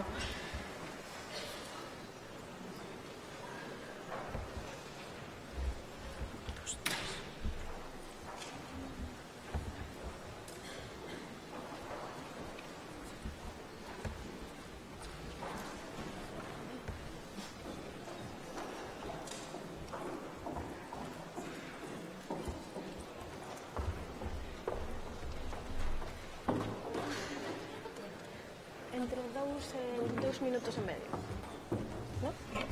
Bo día, compañeiros, compañeiras. Pedín o turno de palabra porque agradezo ter unha oportunidade como esta. Vou anticipar que pedirei un pouquiño de flexibilidade no tempo porque 2 minutos aseguro vos que é moi pouco para explicar o que quería explicar. Podo asegurarvos que subir aquí a falar dunha mesma non é agradable. É de feito o peor trance que pasei en Marea desde que estou nesta organización. Vai por diante que estou disponible sempre en calquer momento para calquera de vos para facer unha rendición de contas diaria. Pero posto que temos a oportunidade, entendo que me tocaba falar aquí, xa que non tuven ocasión previamente de explicarmos. Aseguro vos que estar aquí dá máis medo que cando estamos na tribuna diante do Partido Popular. Eso, compañeiras e compañeiros, é un problema. É síntoma de que algo estamos facendo mal. É síntoma que aquí non estamos vendo compañeiros e compañeiras, estamos vendo rivais. Ese é un problema que está nas mans de todas e todos nós a tallar. Non vou aproveitar este turno para falarvos do moito ou pouco que traballei, porque sería incómodo e, dende logo, non podo ser eu a que o xulgue. O que quería facer era solamente 2 cousas. Dunha banda, agradecervos, e aquí sei que falo en nome de todo o grupo parlamentario, ainda que non falei con eles, sei no porque falamos todos os días, agradecervos o voso apoio diario. Isto é máis que palabras. O sea, de verdade, que nos faledes cada día, tanto para o que facemos ben como o que facemos mal, é importante, porque senón, cando estamos dentro das institucións, non ten ningún sentido. Eu penso, esta semana, por exemplo, que estiveron as AMPAs de varios coles que querían pechar e cando rematamos viñeron a darnos unha aperta, eso foi o mellor que tiven como parlamentaria dende que cheguei ao Parlamento. Só quería dicilo porque para que lembremos.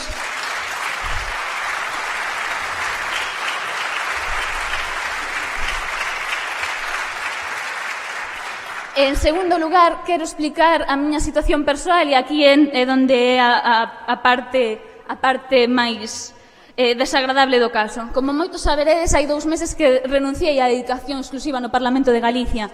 Por que fixen isto? Porque o Parlamento de Galicia ten un requisito que non hai outros parlamentos do Estado que inclúan, que se queres facer calquera outra cousa, calquera outra actividade, tes que renunciar á dedicación exclusiva. Isto implica que eu teña unha reducción de xornada do traballo parlamentario, de que teña menos traballo parlamentario? En ningún caso, os meus compromisos son exactamente os mesmos. Simplemente significa que os sábados pola noite axudo na empresa do meu compañeiro, que hai un ano que trata de sacar adiante. Que vos vou dicir a vos do difícil que é sacar adiante unha empresa. Ben, por iso fixen. Porque entendo que o que faga no meu tempo libre debería ser precisamente o meu tempo libre. Eu non sei, non lle pregunto a outros compañeros que fan os sábados pola noite ou que fan os domingos.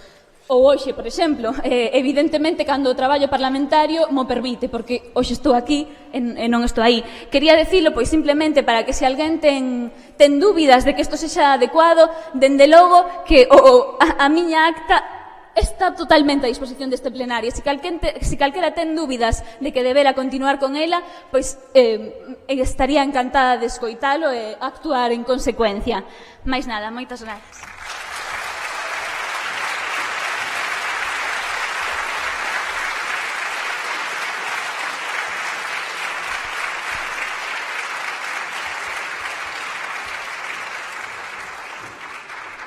A seguinte persoa en intervir vai ser Gladys Afonso. O seguinte sería Xosé Manuel Ribeira. Ola, compañeiras e compañeiros. Agradezo o traballo que ata este momento fixeron as compañeiras do Grupo Parlamentar no Parlamento Galego. Evidentemente esforzáronse moito. Pero disculpade que tamén critique a súa forma de traballar. Pois por qué? Pois moi sinxelo. Porque non se trata de facer un campeonato de cantas proposicións non de lei se presentaron, cantas preguntas se fixeron, ni moito menos. En Marea fomos ao Parlamento Galego, a todas as institucións, para romper as paredes, e non rachamos ata agora nada, absolutamente nada. Son moi poucas as accións donde eu vin a parlamentarios e parlamentarias de En Marea en movilizacións populares, dando o callo. E eu creo que, aparte de render contas ás inscritas de En Marea, hai, sobre todo, que render contas ás votantes que nos deron o seu apoio. Penso que estamos a tempo de rectificar.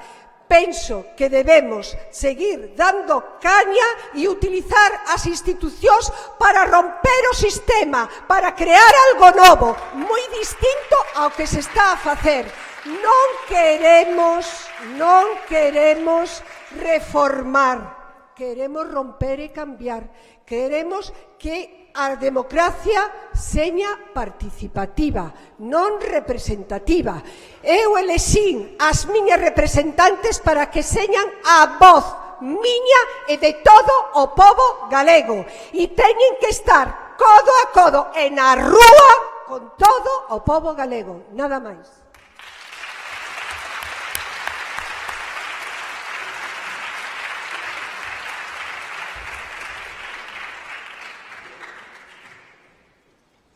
O seguinte vai ser Xosé Manuel Ribeira e a seguinte Eva García, que se vaya preparando. Bos días. Eu non é un tema de crítica, é como suxerencia tamén, non? Mais ou menos o que falou a compañeira. Vamos a ver, eu penso que cando se ven ao Parlamento unha pancarta, como viñamos outro día co tema dos colexios, do peche dos colexios, eu son partidario de que non saia un parlamentario ou dous, que saian 13 e que quede un expoñendo o problema. Eu penso que hai que estar máis na rúa, moito máis os parlamentarios. Cando hai un problema a nivel social en calquer cuestión, hai que estar todos, a maioría. E despois no Parlamento, sí, hai que estar, porque hai que votar ao PP nunha vez fora. Pero non é só as institucións, o dixo a compañeira. Hai que ir a un sistema de ruptura a través da unidade popular. Ese é o problema de fondo. E non centrarse só no que tema a xestión e o tema de votar ao PP. Claro que hai que votar, e votarémoslo. E despois hai unha cuestión, cando no parlamentario o Santelices, este home de barba blanca, este que está ali, cando vota Antón Sánchez ou vota outra compañera calquera, teñen que salir todos, non pode quedarse ali mirando, dando unha parte de razón, non hai razón ninguna para votar fora a un compañeiro e a un parlamentario. E o que dice Antón dice outro calquera. Hai que ter máis unidade neses detalles. E hai que salir fora do Parlamento. Hai que facer, a través da unidade popular, facer a transformación social. Nada máis.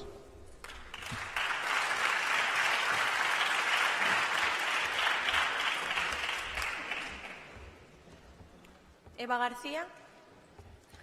O seguinte, despois de Eva García, será Xosé Iglesias Alorio.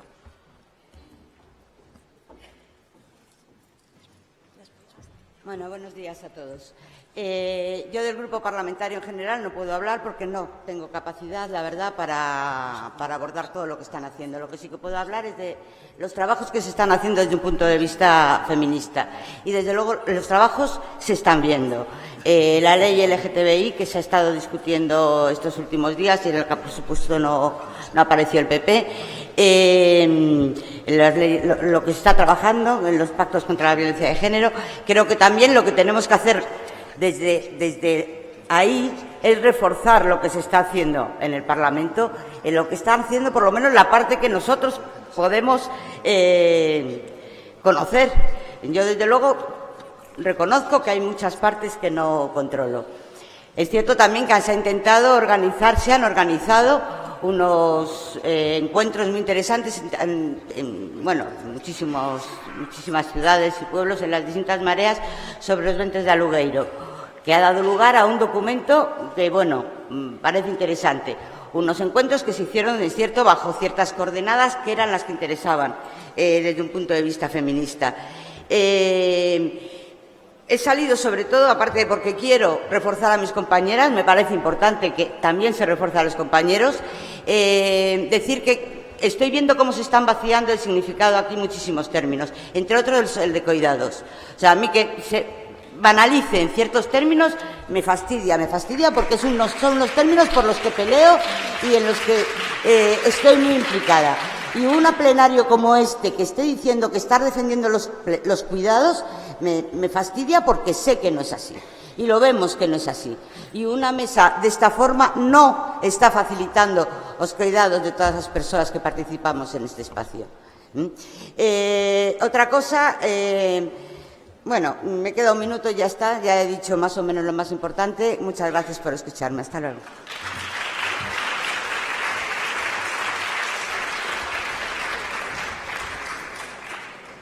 Agora falará Xosé Iglesias Alorio e, por último, Paula Verao. Bo día a todas e a todos. Na intervención de Pancho Casal, eu pensei que estaba diante de empresarios que estaban rendindo contas do lote, da gran cantidade de iniciativas. E dicía eu, é que eu dos meus compañeiros que están na rúa loitando. Mirade, querido compañeiro Pancho Casal, a política é algo máis que esa descripción monográfica, é moito máis que todo eso, é a loita na rúa. Por certo, Luca, chao, tes o meu aprecio, o meu afecto e a miña aportación o que tú necesites como parlamentar. Por favor, sigue, non demitas, Luca, sigue. É incomprensible, compañeiros e compañeiras. Parece que o grupo, non sei se son 12 ou 13, debe ser un número maldito. Parece que somos en Nova Plus.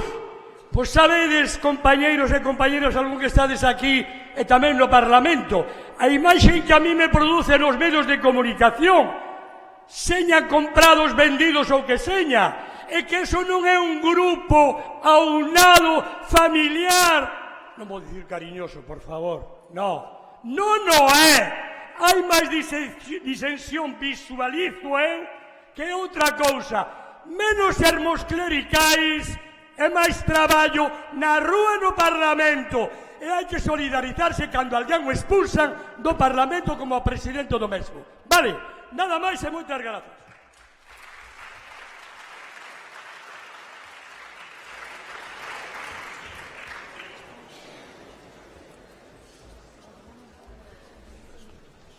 Bo día, efectivamente, a política é moito máis. A política, en primeiro lugar, é a vida, así que o primeiro é que, como xa se fixo aquí, agradecervos estar aquí gastando do voso tempo nesta construción colectiva. Eu o que quería transmitirvos é que, xa que estes días, dende o grupo parlamentar, estamos tamén a reflexionar o que fixemos mal, o que fixemos ben, transmitirvos con toda sinceridade o que lles dixen aos meus compañeiros e compañeiras o outro día, e é que, nin sumando todas as organizacións que formalmente ou que podemos identificar en Marea, nin sumando todas as candidaturas municipalistas de distinto signo, nin sumando todo eso, soas por si mesmas podemos ser quen de ter por debaixo unha rede que nos transmita ao grupo parlamentario todos os conflictos sociais. Por eso necesitamos En Marea como ferramenta que nos permita afondar no traballo que xa estamos a facer, como explicou Luca Chao, no traballo coa movilización cidadá que hai arredor dos peches dos centros, no traballo coa plantilla de persoal de Ferroatlántica, no traballo coas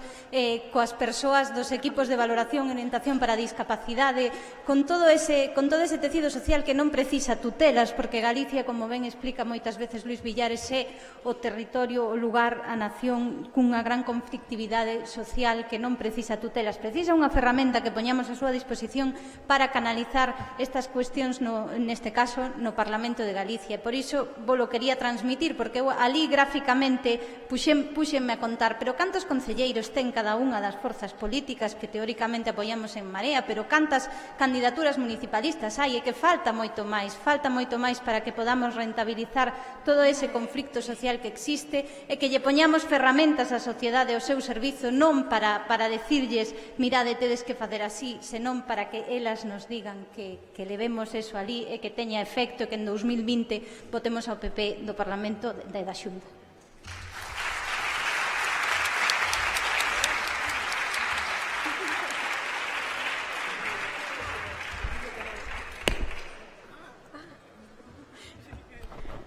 Ahora sería o turno de réplica, Pancho.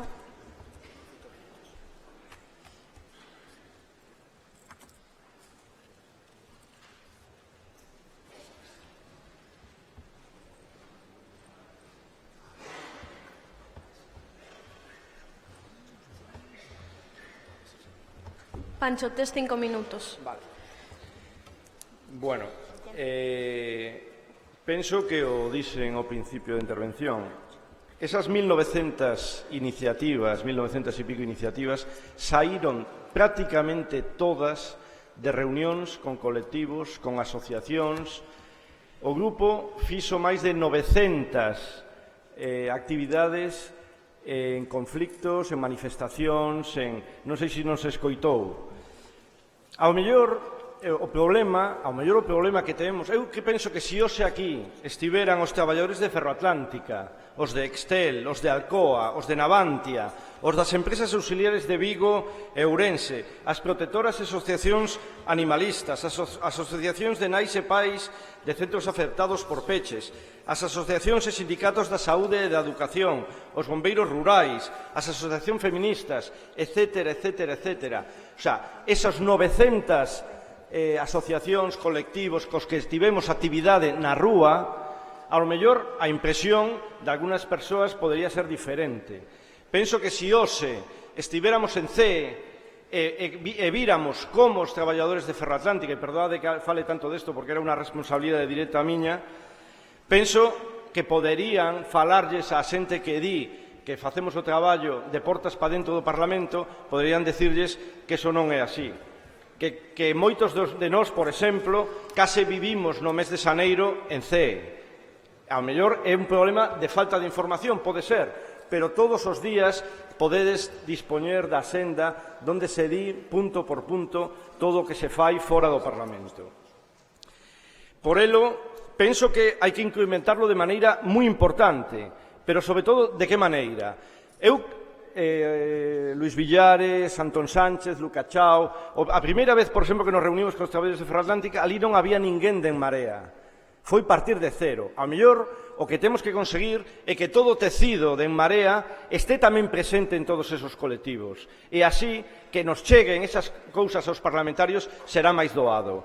Cando non temos ningún contacto en moitos colectivos, é máis complexo, porque a veces hai desconfianzas, porque hai outros partidos actuando. Cando chegamos a Ferroatlántico, o BNG estaba metido ali de pleno.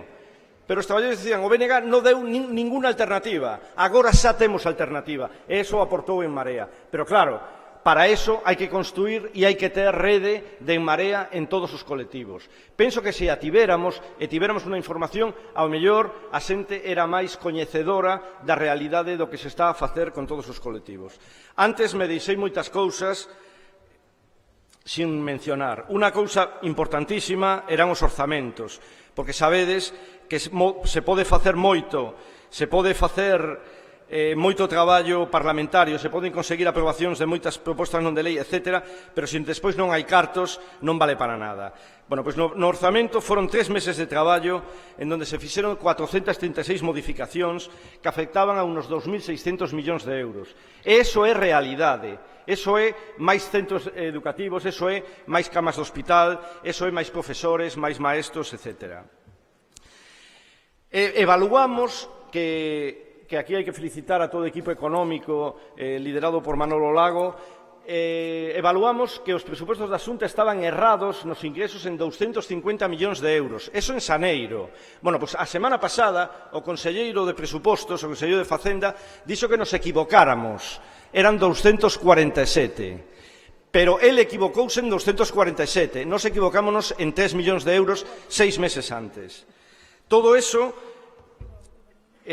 precisamente agora o elevamos a 700 millóns máis que verían dunha mellora do financiamento autonómico, incremento das cuantías do Fondo de Compensación Interterritorial en 50 millóns de euros, loita contra o fraude fiscal 200 millóns de euros e outros 200 millóns de euros de reducción de gastos innecesarios e superfluos.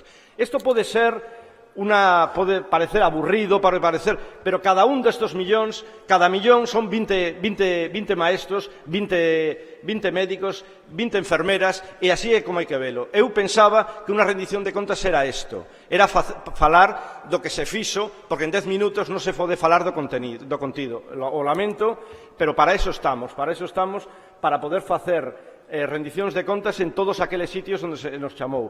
Non nos negamos a ir a ningún sitio. A partir de agora espero que a próxima semana cheguen decenas de solicitudes de rendición de contas e o faremos entón xa de maneira concreta e de maneira específica para o interese de cada colectivo, de cada zona do noso país, etc. E desculpade se foi unha presentación demasiado numérica, pero pensaba que en 10 minutos iba a ser imposible facelo de outra maneira. Moitas grazas. Moitas grazas, Pancho.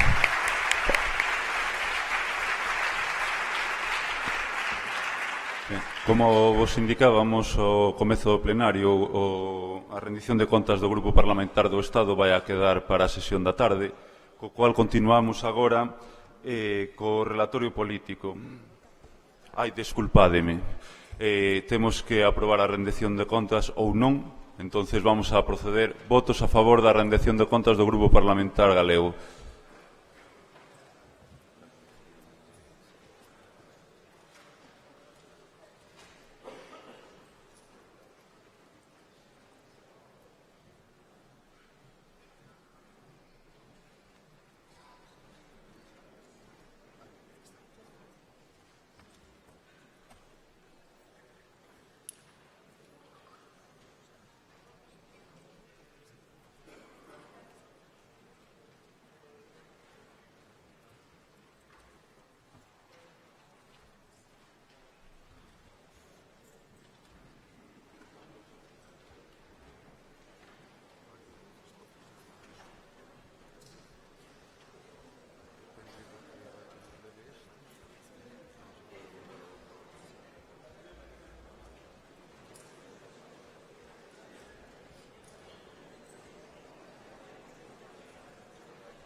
Votos en contra, por favor.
Abstencións, por favor.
Está o home dos números.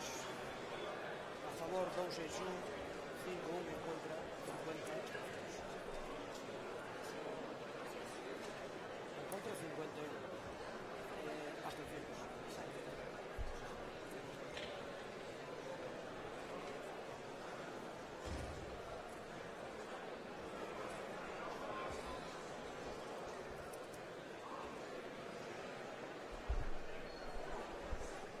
Os resultados da rendición de contas do Grupo Parlamentar Galego son 261 votos a favor, 51 en contra e 50 abstencións. Queda aprobado.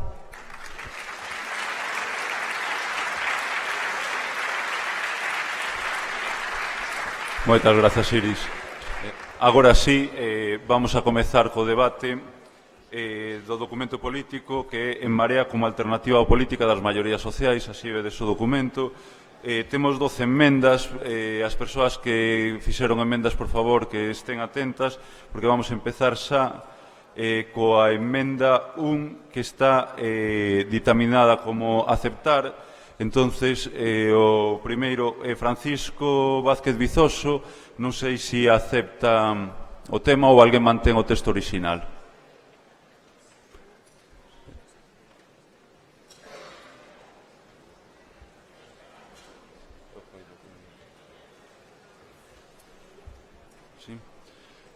Luís, por favor, desculpádeme, é que entre as luces e o desenvolvemento da sesión que temos que estar aí, evidentemente ten que haber unha presentación desto. Por favor, Luís, se te podes achegar.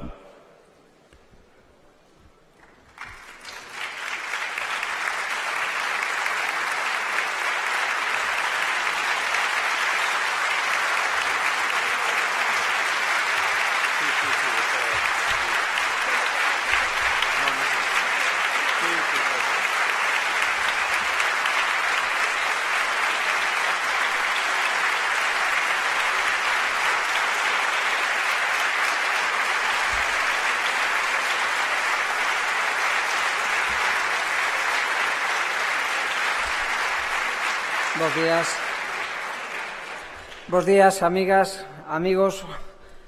Práceme comezar o bloque político con relación ao documento base En Marea como alternativa política das maiorías sociais.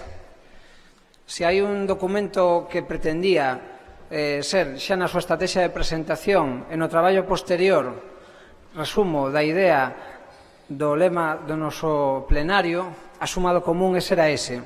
Foi formulado explícitamente como un documento aberto, como un documento que formulase liñas que pudesen ser complementadas e que pudesen ser integradas polo conxunto das persoas inscritas, que pudese ser participado, debatido e engadido. Un documento que fose de carácter compartido e que todo o mundo pudese facer propio. E por esa razón foi formulada así explícitamente no Consello con unhas liñas moi básicas para que pudesen ser froito da colaboración. As liñas básicas foron as seguintes. En primeiro lugar, En Marea como un espazo de confluencia, como un espazo de confluencia cidadá onde todo o poder político resida na cidadanía, o poder republicano, o poder de todas as persoas para decidilo todo. Un poder que teña capacidade de transformación e de arrombar co sistema patriarcal e heteropatriarcal que nos todavía nos sobarda a todas e a todos no desenvolvemento normal da nosa vida civil privada e nosa vida pública. Un poder que tuvese capacidade para intervir na economía e que tuvese capacidade para tomar o control sobre todas as decisións económicas que afectan as nosas vidas, onde os parlamentos non sexan institucións antisoberanas e onde non teñamos capacidade de decisión sobre aquilo que realmente afecta nos dereitos fundamentais e a nosa calidade de vida. E un poder cidadán e un espacio de confluencia, un espacio de unidade popular que pudiese traballar decididamente por un cambio que pudiese permitir inverter o problema que a crise da biosfera e a deturpación xa se envolta atrás do medio ambiente. Formulamos unha segunda liña que buscaba unha breve análise da evolución do espacio político. É controvertido ver cal é ou como se define o espacio político. A nos gustamos definilos como un espacio político dinámico, como un espacio inacabado, como un espazo de traballo que botou a andar xa hai moitos anos, primeiro na reflexión teórica e posteriormente na reflexión práctica que foi dando lugar a sucesivos encontros de carácter político, primeiro de coalición, despois de cidadanismo, logo unha mestura entre coalicións e cidadanismo e finalmente un espazo integrado de unidade popular. Tiñamos o dereito a debater tamén sobre isto e a facer unha análise sobre cal era a resultante e en que punto nos encontrábamos para seguir avanzando. Pero tamén unha análise política da situación de Marea no escenario político actual. En primer lugar, que a idea de afortalar a mobilización para reforzar a ilusión. No momento do debalo de participación política era necesario acompañar ese novo momento de mobilización social que estaba xurdindo. Non en van somos o país dentro do Estado español que durante o primeiro semestre de 2017 amosou un maior índice de conflictividade, según a Federación do Goberno, que para nós é o indicativo máis grande de que a sociedade civil galega está viva e que non se resigna. E nós, como espacio político, tiñamos a obrigación de acompañar eses movementos de mobilización social, non solamente para leválos ás institucións, sino sobre todo para socializalos, para que esa idea de movilización e para que esa idea de non resignación fose unha idea que levase a un cambio de estado de opinión xeral, que fose o que ao final dese lugar a unha nova hexemonía social, que non solamente pode ser a vía para chegar a unha hexemonía política, dunha xente que non se resigna, dunha xente que quere ver no espazo da Marea un vehículo máis de transformación, un vehículo permeable no que non se pidan carnés, no que non se pidan identidades previas, un espazo que seña de ruptura, de traballo horizontal, un traballo no que todo o mundo poda sentirse protagonista, onde todas sexamos protagonistas. Unha Marea que seña tamén, e así se apuntaba noutra liña de traballo, como organización, como espacio político das maiorías sociais. Maioría social, maiorías sociais, no ben entendido de que somos todas e todos afectadas por un sistema que non nos permite estar presentes e representados e participar activamente, porque a democracia é moito máis que votar cada 4 anos, e a toma de control sobre as decisións debe ser constante polo conxunto da cidadanía, e iso era algo que hasta ese momento nos estaba vetado, e non nos conformábamos con iso, e por iso non nos bastaba con reformar as institucións, sino que a necesidade que a través desta maioría social e a través da concienciación e na busca dun novo discurso hexemónico pudésemos levar a cabo unha transformación. Unha transformación que deu lugar tamén a que na seguinte liña de traballo, nas relacións políticas de En Marea, tamén no conxunto do Estado nos levase a apuntar ao horizonte de ruptura democrática. Un horizonte de ruptura democrática por 2 vías, a vía nacional ou 3 vías, a vía nacional, a vía da xustiza social e a vía do empoderamento cidadán. A idea de que non nos valen reformas constitucionais que simplemente permitan pachear unha situación actual onde xa estamos vendo que neste momento sigue aberta a fiestra de oportunidade polo proceso que se vive neste momento en Cataluña e do que o conxunto das nacións que integramos neste momento o Estado español temos que dar pasos adiante tamén para a superación dese marco, un marco que non pode ser necesariamente reformado, senón que ser completamente desbordado. Por aí a necesidade da ruptura democrática. Pero unha ruptura democrática tamén é necesaria a sintonía co principio de igualdade e co principio de xustiza social.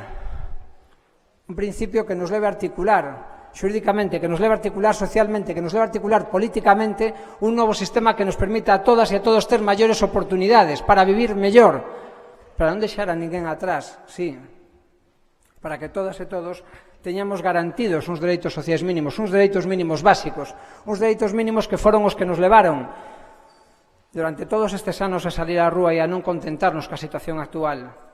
E falamos e podemos evocar movementos míticos ou movementos épicos que a nós nos resultaban especialmente emotivos a hora de continuar esta marcha, como puido ser o feito de Nunca Máis, ou como puido ser o 15M, onde nós o que fixemos non foi ni máis ni menos que non ser insensibles ante o sufrimento alleo de quen tiñamos ao lado. E por iso nos levou a organizarnos en primeiro lugar no ámbito do máis próximo, que era a loita municipal, pero sendo conscientes de que o proxecto pola superación do marco político, do marco xurídico e, sobre todo, por un novo marco de convivencia, tiña que rebordar necesariamente o marco municipal para ter un novo marco de convivencia dentro do ámbito nacional. E a terceira ponla do republicanismo cívico, a necesidade de dotar o empoderamento cidadán e o dereito a decidirlo todo, o dereito a non conformarnos con que houvese decisións que se escapasen do noso propio ámbito, do noso propio control, onde institucións que agora parece que nos veñen dadas fosen as que gobernasen as nosas vidas sin que nós non pudésemos facer nada. Principio de republicanismo, onde tamén emerxen 3 necesidades básicas: a necesidade de participación, a necesidade de decidirlo todo e, sobre todo, un principio, o principio de fraternidade. O principio de fraternidade que temos que practicar socialmente e do que temos que comezar dando exemplo dentro do propio espacio de unidade popular que constitúe hoxe en día a Marea. Finalizábamos tamén ca idea dunha fronte ampla das esquerdas para apartar o Partido Popular. Unha fronte ampla de carácter estratégico onde os nosos aliados e aliadas de carácter estatal puidesen, conxuntamente co esforzo de todas aquelas e todos aqueles que estamos por ese horizonte de ruptura, unir esforzos para a superación do réxime caduco, dun réxime caduco no que non nos sentimos identificados e onde non nos sentimos cómodas, e por iso reclamamos o sobrepaso dese marco.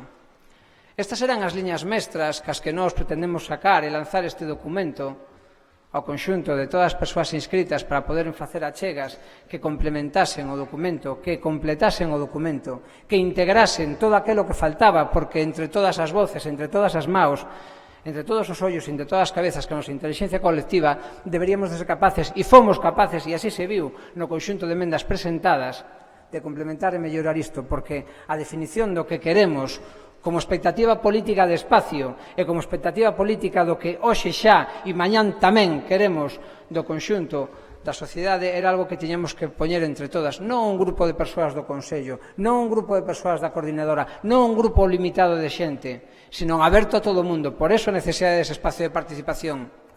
Aínda sentimos que houvese tan pouco tempo para poder facer esas achegas e que non houvese máis tempo para poder facer un debate marea a marea para poder facer achegas de carácter colectivo. Son cuestións das que iremos aprendendo, pero nos parecía que como documento base valía para lanzar unha serie de ideas que despois fosen fíos condutores sobre os que seguir avanzando. E isto foi o que pasou. Isto foi o que pasou e iso foi o que deu lugar a unha serie de emendas que foron admitidas na súa práctica totalidade no ámbito do Consello, porque se entende que lonxe de contrariar estas liñas, o que facían era desenvolvelas, o que facían era melloralas, e, polo tanto, non sei se agora como é a dinámica da mesa, pero foron aceptadas na súa práctica totalidade, se queredes vámonos comentando, pero en todo caso, en relación, explico simplemente, non? Todas elas foron complementando estas vías. En primer lugar, a Marea como espacio de unidade popular da adscripción individual na emenda primeira, que afirma do pobo galego do conxunto da sociedade como suxeito político de seu, como unha organización política non tradicional, ou como a vaga de rebelión mundial contra o liberalismo e o papel que Marea debe ocupar dentro dela. Non sei se a mesa quere que agora nos ocupemos das emendas ou que esperemos que sean os propios emendantes os que falen delas. Desculpa, as emendas se van a debatir unha a unha e terán as emendas parciais 2 minutos e as emendas totais 5 minutos para o debate. Ben, pois nese caso, hasta aquí a exposición inicial. Moi ben, moitas grazas, Luís.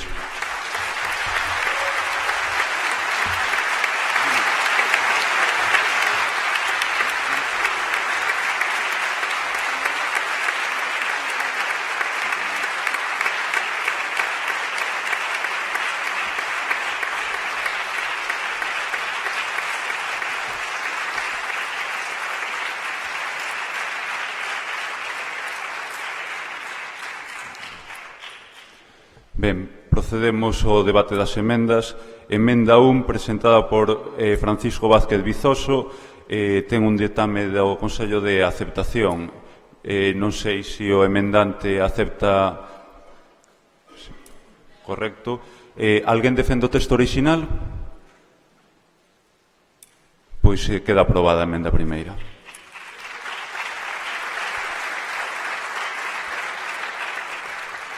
A emenda 2 está presentada por Xavier Pérez Dávila e outras persoas e tamén ten un ditame de aceptación. Moi ben. Alguén defende o texto orixinal? Ninguén? Pois queda aprobada tamén.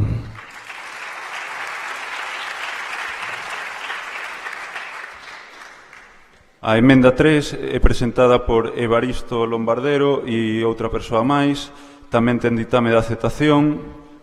Evaristo. Alguén? Vale. Alguén defende o texto original? Pois tamén queda aprobada.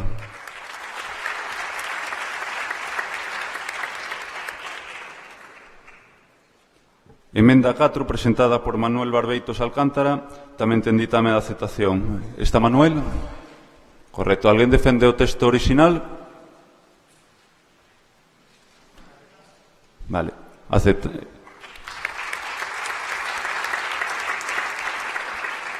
A emenda número 5 está presentada por Margarida López Barreiro e outras. Hai unha proposta de transacción. Acepta esa proposta?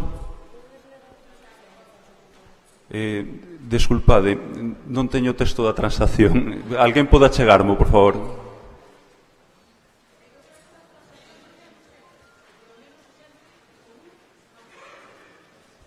Os textos da transacción se lle achegaban os emendantes, en principio. Non sei se houve algún...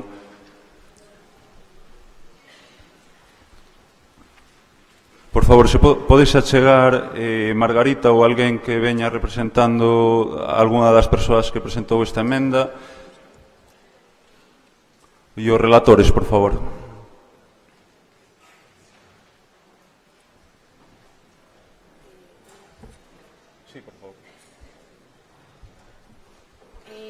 Vou ler a proposta de transacción que se fai. Establece ben no apartado de Marea como organización feminista e sería incluir no primeiro párrafo deste apartado A seguinte cuestión, vou ler textualmente. Outro elemento de diferenciación das organizacións políticas tradicionais é a aceptación expresa por parte de Marea de que nas cuestións que atixen directamente ás mulleres ou nas que sexan o eixo central de debates tanto no eido estatal como no nacional serán debatidas no grupo feminista de Marea, a Marea Feminista, que fará unha proposta de resolución que será sometida a votación de todas as mulleres inscritas. As decisións así adoptadas serán asumidas por toda a organización.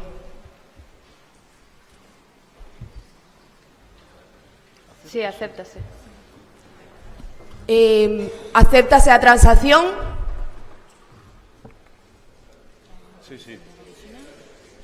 Sí. Alguén quere defender a original?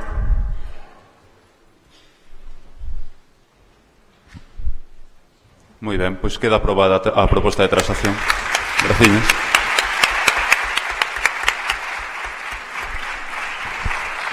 A emenda número 6 está presentada por Ramón Veras Castro e tamén ten ditame de aceptación. Ramón? Moi ben. Alguén defende o texto original? Pois queda aprobada.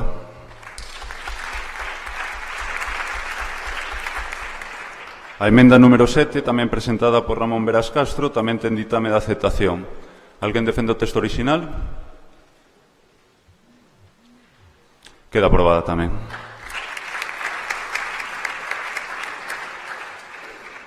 A emenda número 8 está presentada por Aarón Franco e dúas persoas máis.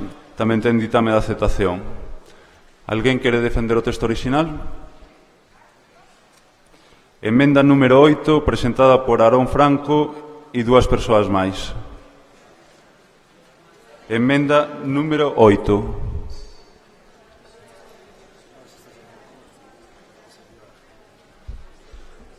Desculpade.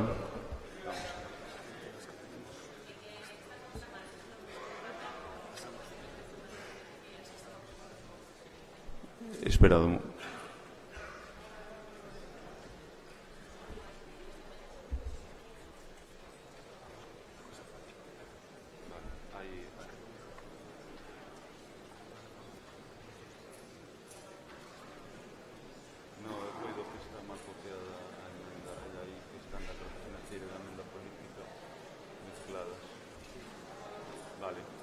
Vamos a mirar se algo que está ben. Un momento, por favor, vamos a tratar de sincronizar o que vedes en pantalla co que estamos debatindo.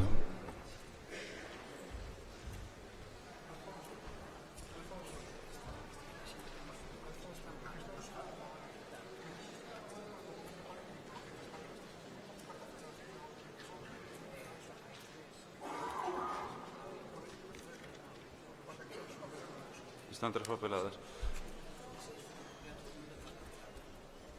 Ben. Aarón, podes achegarte un momentiño?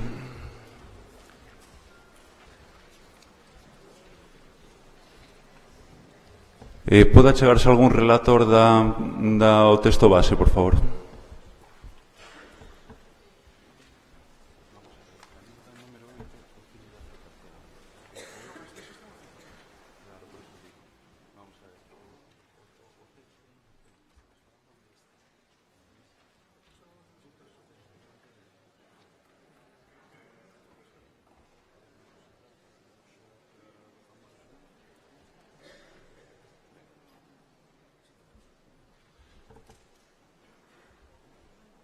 Moi ben, xa temos aclarado o que aconteceu. Aarón Franco e dúas persoas máis presentaron 3 emendas. Na web por erro e no documento de impresión se colaron as emendas 8, 9 e 10 da carta financiera, que as teredes duplicadas. Vamos a tratar de facernos coas orixinais que trataron no Consello das Mareas para que as podades ver na pantalla. As 3 están aceptadas en calquera caso, vale? Pero así... Si, é o que estamos tratando de facer. O que trato de explicar é que estas 3, por erro, se colaron as 3 da carta financiera repetidas. Por eso estamos localizándoas para que as podades ver todas, vale?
aquí recibidas en principio.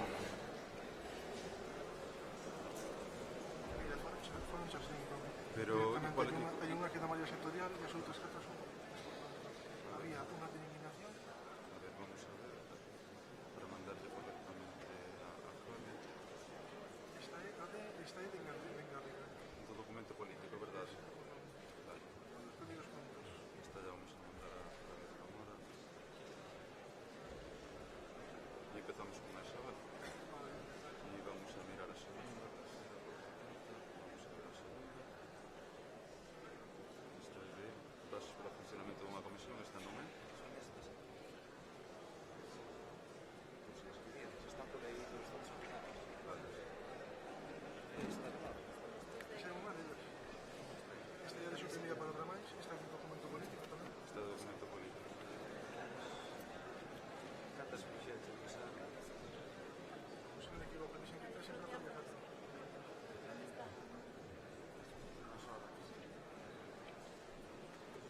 Esta é tamén de Engarriga. Sí, estaban todas aceptadas menos o de mayoría sectorial, que soy yo unha proposta de transacción con outra que... O sea, son esas tres que mandei, verdad? Tres ou cuatro, tres a maiores desta, creo. Son tres a maiores desta. Teño aquí tres. Con esta capa. Porque no ditame só teño tres. Para un, dúas, tres, catro, sete razón. E esta, vamos a asegurarnos. Exactamente. Correcto.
Ben, bo día de novo.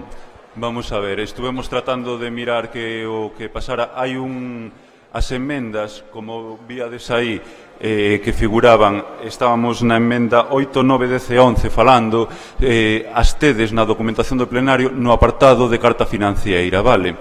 Están cambiadas a 8, 9, 10 e 11 entre a documentación da carta financiera e o documento político. Digo para que o podades ver na vosa documentación. En calquera caso, proxectaremos tamén as emendas na pantalla para que ninguén perda o debate, vale? Procedemos, entonces, a emenda número 8, que ten ditame de aceptación. Hai alguén que quera defender o texto orixinal? Moi ben, queda aprobada.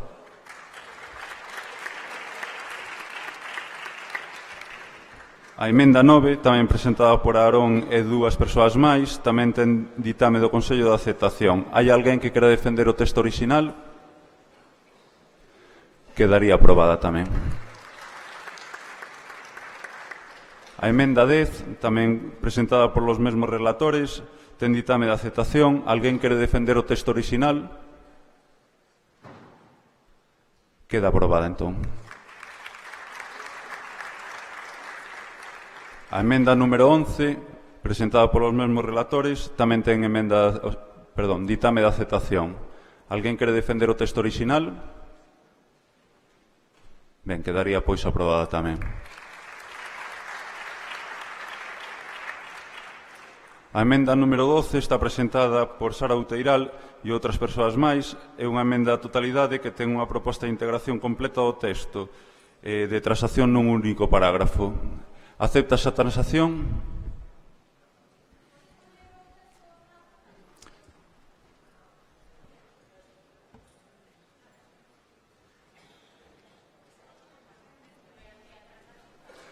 A transacción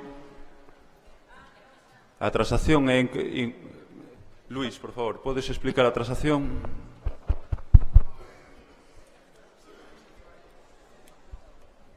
A oferta de transacción e incorporación completa do documento na tese base, no documento base. Podo. Ou seja, que a emenda facer unha incorporación de todo o documento completo no documento base sometido a debate.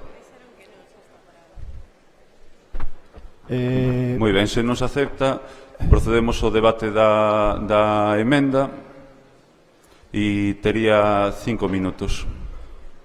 Moi boas. Eu como asinante da emenda non recibí ningunha proposta de transacción, creo que ningún dos asinantes da emenda recibiron, por tanto nos non tivemos ocasión de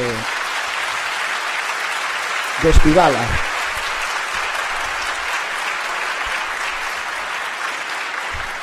Como eu son un pouco rizomático, necesito frearme e apuntar unhas cantas cousas, por iso teño unhas notas que me permitiredes que vos comente. Transacción, sustantivo feminino, acción e efecto de transixir. Nos principios políticos en Marea non transixe. Ninguén debe transixir nos seus principios políticos. Empecemos polo obvio, unha emenda á totalidade é un texto político que se presenta a outro texto político como emenda. Unha emenda á liña política da coalición que goberna a coordinadora de En Marea é tamén unha advertencia a nós mesmos e mesmas, unha autocrítica, sí, a formulación dun compromiso na dirección que consideramos necesaria, porque creemos que fomos transixindo. Quen asinamos esta emenda, a gran maioría de persoas, creo, que se referencian na idea dun instrumento como este, participamos da convicción de que o espazo de ruptura non se somete ao réxime. Vexamos Vigo. E non somos máis guerrilla que exército regular. Dentro e fora, quen mande temporalmente debe mandar obedecendo, e non é un falar. Estamos en fase de recomposición do réxime e nós non podemos transixir. Debemos negarnos á normalización, con celo, pecar se é necesario por exceso máis que por defecto. Somos moi diferentes. Por iso decimos que non somos partido clásico, non porque haxa nada perverso nun partido clásico, senón porque non é eficaz para o que necesitamos. Non é eficaz. En Marea é o noso suxeito flexible que se organiza interna e externamente como ferramenta das clases subalternas. Aquí non está a cidadanía do común nin as clases subalternas. Estamos un grupo de militantes. Nada máis. E, por tanto, non é un instrumento de mediación estupefaciente entre as demandas das clases subalternas e as lóxicas do réxime. Esta idea proxéctase tamén nas cuestións orgánicas, e non é un debate de persoas, nin nomes, nin cargos. É É un debate do que somos e do que queremos ser. Non lles fagamos o xogo aos medios nin os intereses de sondaxe. Non transixamos cos que perseguen de maneira infame a Martiño, a Xulio e a Jorge, por exemplo. E a nós. Non atacamos persoas, defendemos un proxecto político. En Marea non naceu onte, tampouco naceu en Vigo. É a Unidade Popular, aínda que soe naif, non é o Partido Nacional Galego. É a Unidade Popular. O Partido Nacional Galego é lexítimo, pero non é isto. É alleo a nós, ou polo menos algúns de nós. En Marea é o estadio actual dun proceso. AGE, Mareas Municipais, Documento de Mazarelos, Mareas en Común, en Marea nas Cortes Españolas, Manifesto dos Alcaldes, en Marea de Vigo. Vedes, isto é un relato. Se ese relato se rompe, crevamos a idea mesma de unidade popular e espacio de ruptura. Estes días moitos tivemos intervención nos medios digitais e houbo polo menos 2 intervencións moi feras na creva deste relato. E iso está aí, iso é debate político, efectivamente. Nesta emenda formulamos a necesidade, suxeito de ruptura, rebelde, revolucionario, republicano, feminista, horizontal, movemento e non partido, asembleario, difuso, diverso, mestizo, democrático, non representativo, que entende as mareas locais como suxeitos plenamente autónomos e autoorganizados. Todo iso que expresamos, persoas diferentes, de prácticas e espazos diferentes, como mostra da pluralidade de voces da En Marea imprescindible, que non é un partido, insisto, que se nega a ser un partido, que non pode ser un partido porque se nega a ser normalizado, estabilizado e cooptado. Non no discurso, na práctica política. O discurso pode ser calquera que queiramos que sexa. Nos espazos de conflito da sociedade civil e nas institucións, rompendo a súa doce estabilidade, revelando a súa fealdade, berrando para facer resoar as verdades, as nosas, non as hexemónicas, aínda que nos expulse Santalices 1.000 e 100.000 veces que nos expulse. En Marea xa non é unha coalición. En Marea non é unha coalición, nunca será unha coalición, de acordo? Ben, xa temos algo acordado. Tampouco o proceso de unidade popular pode concluir de ningunha maneira nunha coalición. Esta fórmula foi un estadio concreto a da coalición do proceso ao que con orgullo algúns pertencemos, desde o principio ao fin. E como a unidade popular non pode acabar nunha coalición, é imprescindible que En Marea non sexa un partido que, a Valencia, acorde con Podemos, co PNV, con Anova, con quen sexa, con calquera outra organización, conforme a esa teoría da xeometría variable, unha coalición electoral. Non podemos morrer aí. Porque iso crevaría de vez. Acabouse o tempo. Porque iso crevaría de vez e para sempre o proceso de unidade popular, a configuración dun espacio político de ruptura. Esta é unha emenda á totalidade do proceso. Gracias.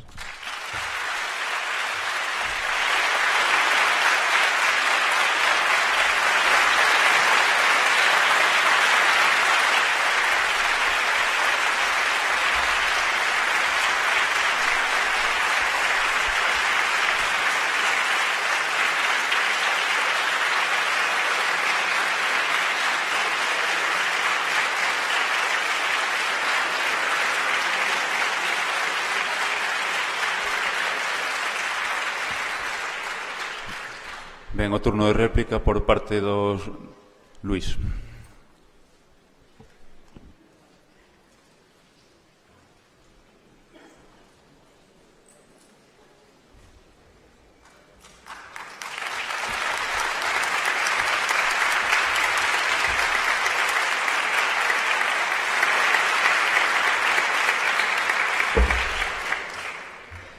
Bo día de novo. Vayamos coas cuestións de forma e logo coas cuestións de fondo. Que as cuestións de forma sobre a transacción, o contido da transacción ou a que significa a transacción, foi enunciado aquí que a transacción consiste na integración, de tal maneira que non se trataría de facer unha contraposición entre a posición, logo, do texto que acaba de enunciar Dobao, máis o conxunto do acervo do documento político que servía de documento base, máis todas as emendas que foron aprobadas. Por lo tanto, a transacción consiste en incorporalo, non en modificar contido de ningún tipo dese documento. Segundo, en relación tamén de forma, con relación á traslación aos emendantes. Na tarde de onte foi trasladado unha hipótese de texto consolidado ao conxunto de integrantes do Consello das Mareas entre os que había polo menos 3 emendantes deste documento.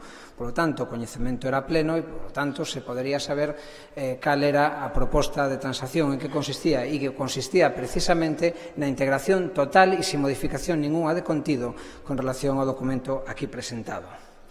Isto en canto a forma. En cuanto ao fondo, varias cousas haberán de indicarse. En primeiro lugar, non escoitamos, ou polo menos non escoitei durante esta intervención, en que consistía a imposibilidade de acumular un documento ou outro documento. Non escoitei en que consistían as antinomias.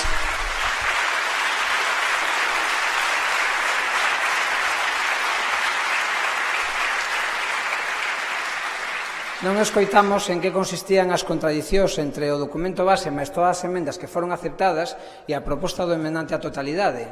Nós cremos que é posible sumar unha cousa e outra, porque o fundamento que se fai nos principios do republicanismo nese documento son perfectamente compatibles e complementan perfectamente a tese inicial, por lo tanto non temos que renunciar a elas. Non nos obriguedes a escoller entre o republicanismo cívico e o traballo que levamos facendo estes anos e a impugnación que levamos facendo estes anos.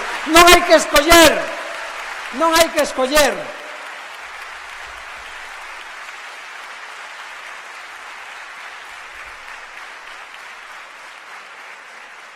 Por que empeñarnos en escoller cando podemos sumar?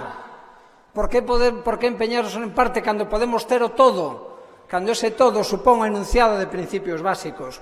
O que era en Marea non queda posto en cuestión por este documento político enunciado desde a base e emendado, e non queda contraposto, non está fundamentado na antinomia con este documento. Por eso consideramos que o máis sensato políticamente e o que responde ao espírito de suma é a integración completa do segundo documento con relación ao primeiro, porque un e outro suman porque son visións complementarias na medida en que estamos nun espacio mestizo, nun espacio que quere representar a moitas maiorías sociais que tamén se encontran hoxe neste plenario, no que pretendemos aunar todas as voces. E entón, unha e outra son perfectamente encaixables. Un espacio político que enxerga un proxecto de carácter nacional baseado na democracia e na xustiza social, nunha democracia participativa, deliberativa e perfectamente controlada sobre o ámbito económico, e unha xustiza social que crea na igualdade, que crea en que ninguén deba quedar atrás.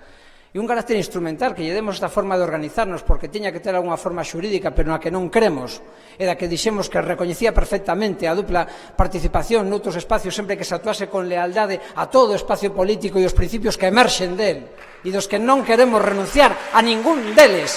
E por eso defendemos a autonomía, a soberanía plena das mareas municipais no seu propio ámbito. Este é un discurso de apoderamento cidadán completo, onde o espacio cidadán é completamente permeable ao espacio político de Marea. E por eso entendemos que non é momento de confrontar, senón que é momento de sumar, porque todas as voces collen. Temos que cultivar a unidade, temos que cultivar a fraternidade e temos que cultivar a esperanza para nós e para a xente que está esperando. Moitas gracias.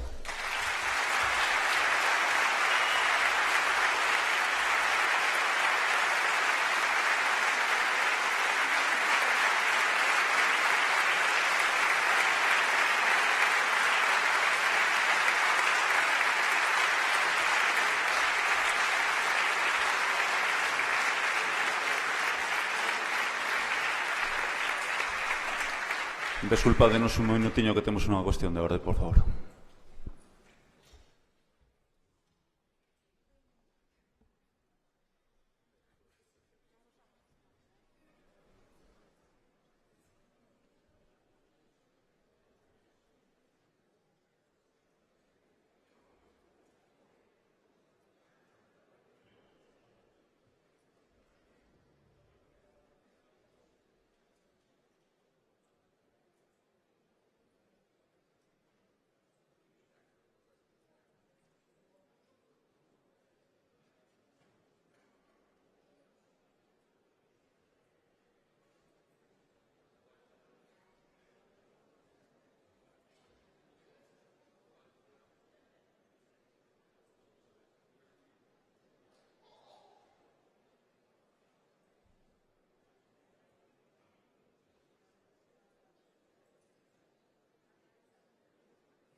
Bo día de novo, desculpádenos, pero tiñamos suscitado unha cuestión de orde na cual se pedía, como esta emenda é moi importante, 2 minutos de contrarréplica que se dan dados a emendantes e relatores. A mesa acaba de decidir que serán dados, co cual unha representante das persoas emendantes ten 2 minutos para dar unha contrarréplica.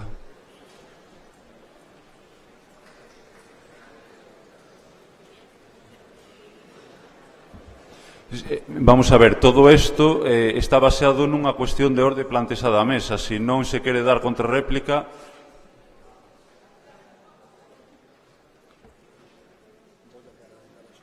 non. Se non se quere dar contrarréplica, a decisión foi motivada por... Sí, vale, desculpade.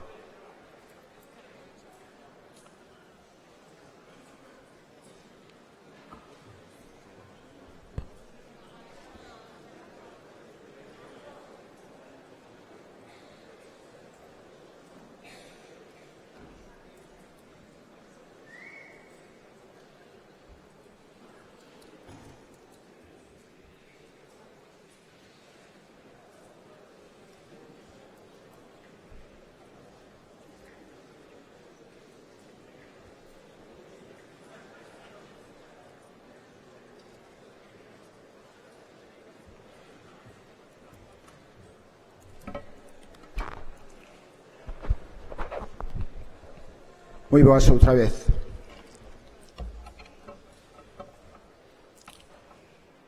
Sí que hai que escoller, sempre hai que escoller. A política está constantemente chea de escollas e, por tanto, si nos vemos obrigados sempre a escoller. Pero, desde logo, nos non vamos a aparecer aquí, os que presentamos esta emenda, como as persoas que queren dividir nada, porque esta emenda non está... Por favor, deixa de intervir as persoas que están facendo ponencia, porque senón o único que vamos a facer é calentar o ambiente entre todas e todas nós, non deixar a xente explicarse e sair moito máis tarde todas de aquí. Moitas gracias.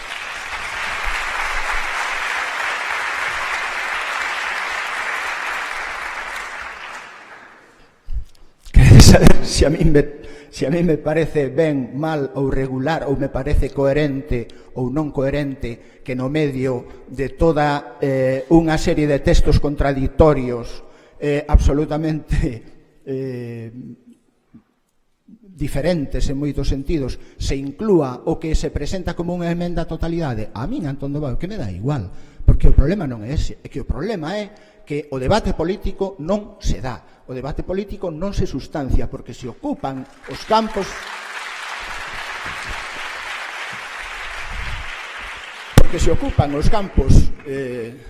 da linguaxe, e unha vez ocupados os campos da linguaxe, do que se trata é de manexar o barco e leválo a porto seguro, e nós queremos seguir mareando no medio do mar.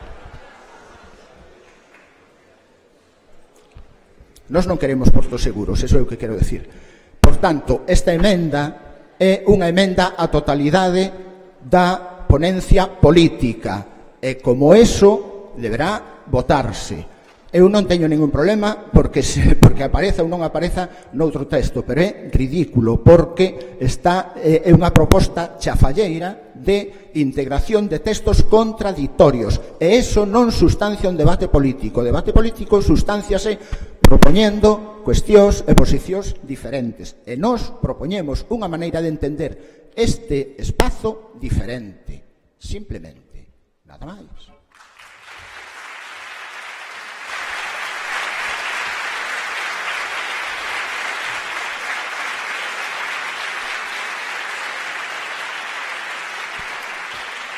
Ben, outros 2 minutos de turno de réplica. Luís, por favor.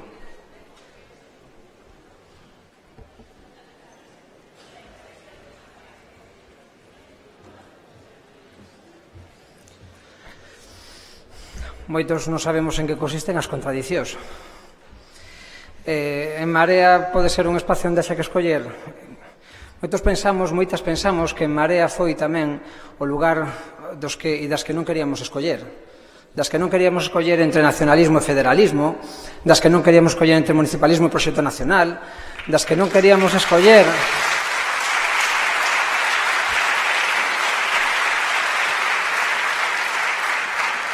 das que non queríamos escoller entre xente con partido e xente sin partido.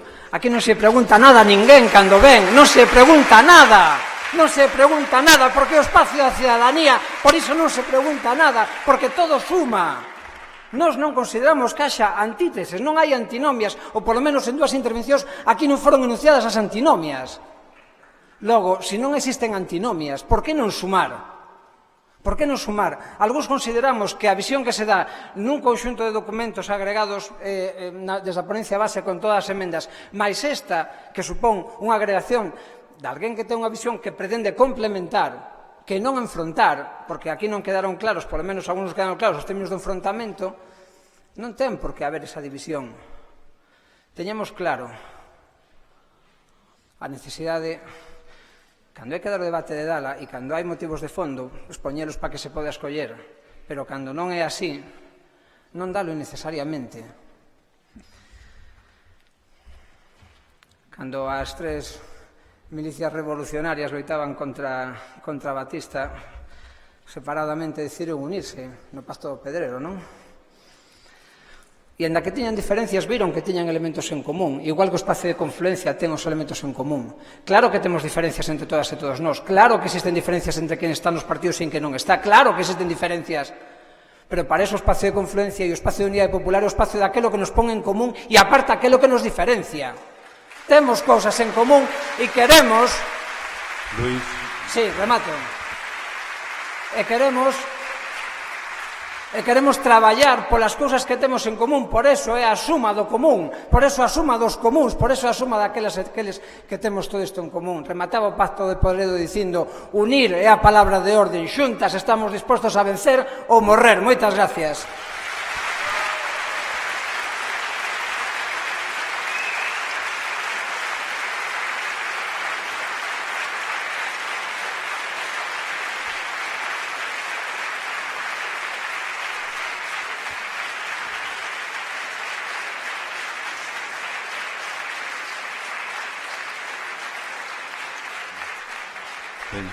Moitas grazas ás poñentes. Procedemos entonces á votación da emenda á totalidade. Xosé Manuel, as cuestións de orde hai unhas caixas aí na entrada na que se dice que se pidan as cuestións á mesa.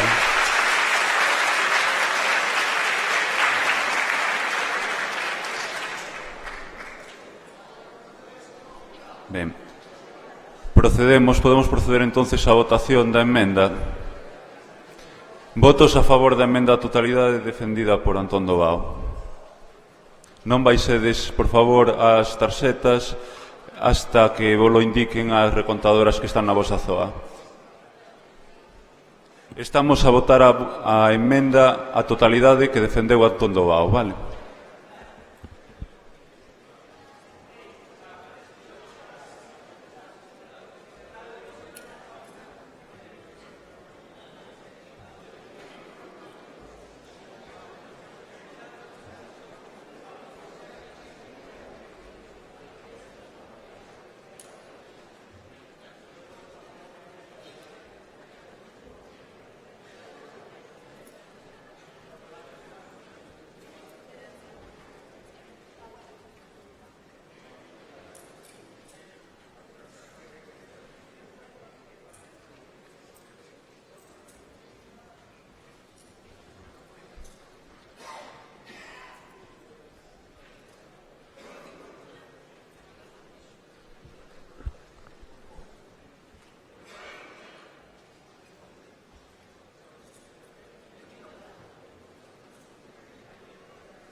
Votos en contra, por favor.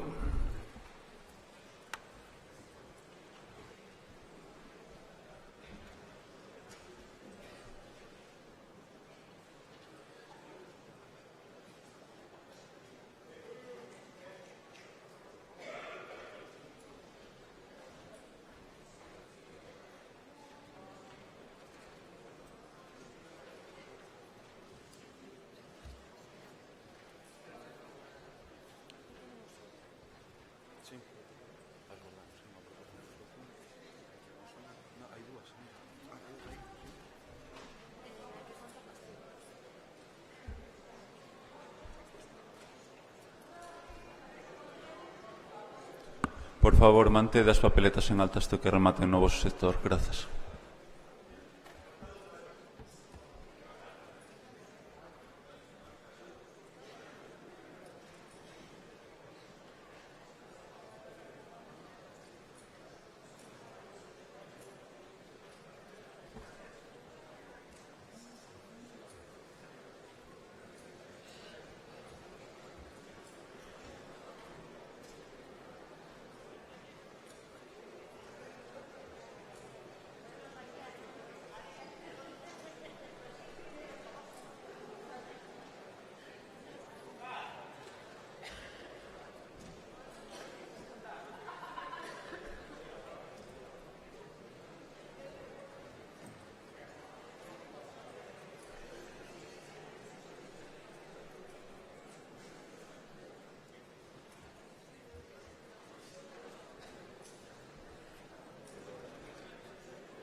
Abstencións, por favor.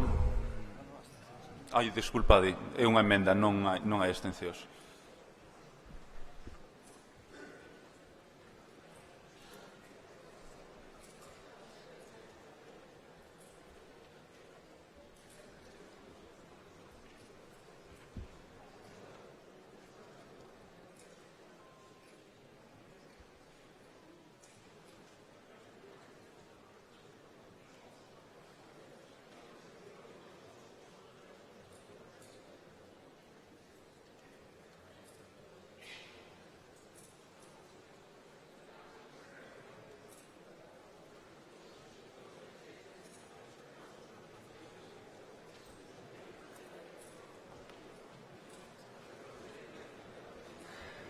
favor 215, en contra 253.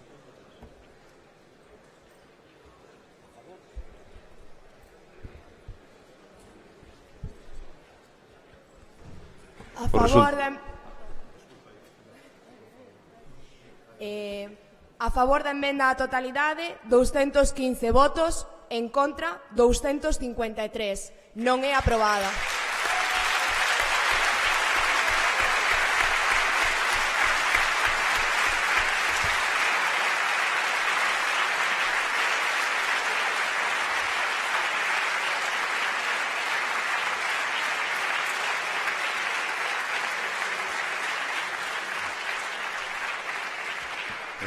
Moitas grazas a todas. Temos que facer agora mesmo a votación do documento completo. Isto é o documento base máis as emendas que foron aprobadas. Procedemos, aquí sí que vamos a tomar abstencións, vale? Votos a favor do documento completo coas emendas.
Sí. Abstencións, por favor. Perdón, votos en contra do documento completo.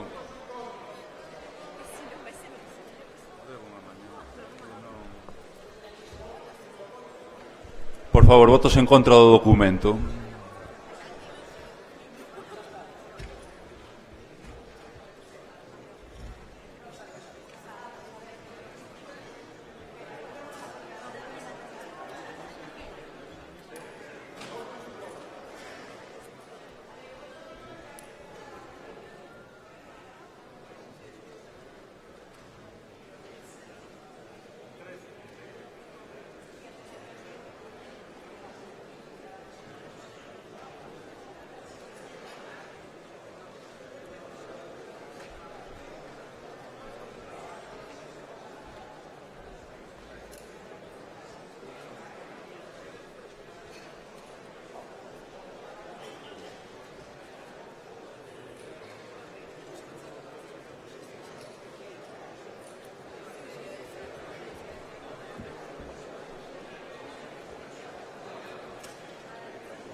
Menos cuarto, hai que deixar esta sala. Sí. Abstencións ao documento, por favor. Abstencións na votación do documento político.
Claves ou libres?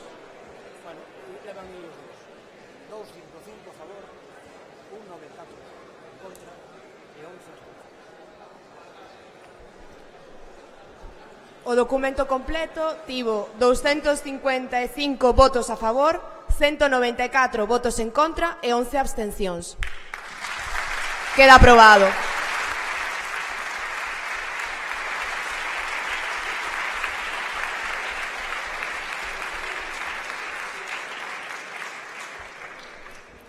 Continuamos logo o desenvolvemento da sesión. Levamos a 2 horas de atraso aproximadamente, co cual temos que agilizar moito. É o turno do debate sobre maternidade subrogada ou ventre de alugueiro. Por favor, que suba a ponente.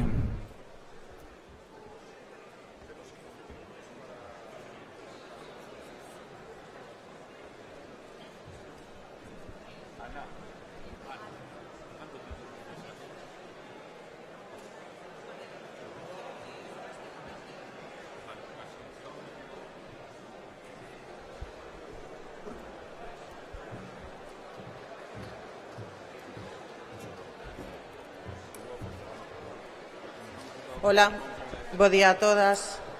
Bueno, continuamos... Silencio, por favor. Empezo. Continuamos co plenario e vimos aquí a debater e a mostrar que somos quen de traballar xuntas. E para min é unha honra poder ler a continuación o documento de resolución sobre o debate de ventres de alugueiro que se dou dentro da organización, demostrando que sí somos diversas, que somos plurais, pero que somos quen de traballar xuntas, de buscar lugares de encontro para chegar a documentos como este, no que a cooperación e a feminización da política que proclamábamos en Vigo hai case un ano está demostrando que pode fortalecer esta organización e facer a democracia da que todos queremos ser partícipes.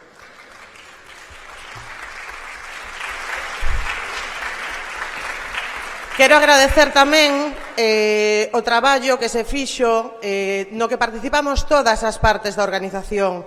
Este debate de ventres de alugueiro, que era un debate que, como sabemos, porque somos transparentes e non temos nada que ocultar, moitas non queríamos dar, que nos foi imposto pola propia dinámica das institucións, en este caso porque era posible que se debatese no Congreso, pero ainda así somos capaces como organización de respostar aquelas cuestións que nos veñen sobrevidas moitas veces. Eso é algo que nos fortalece.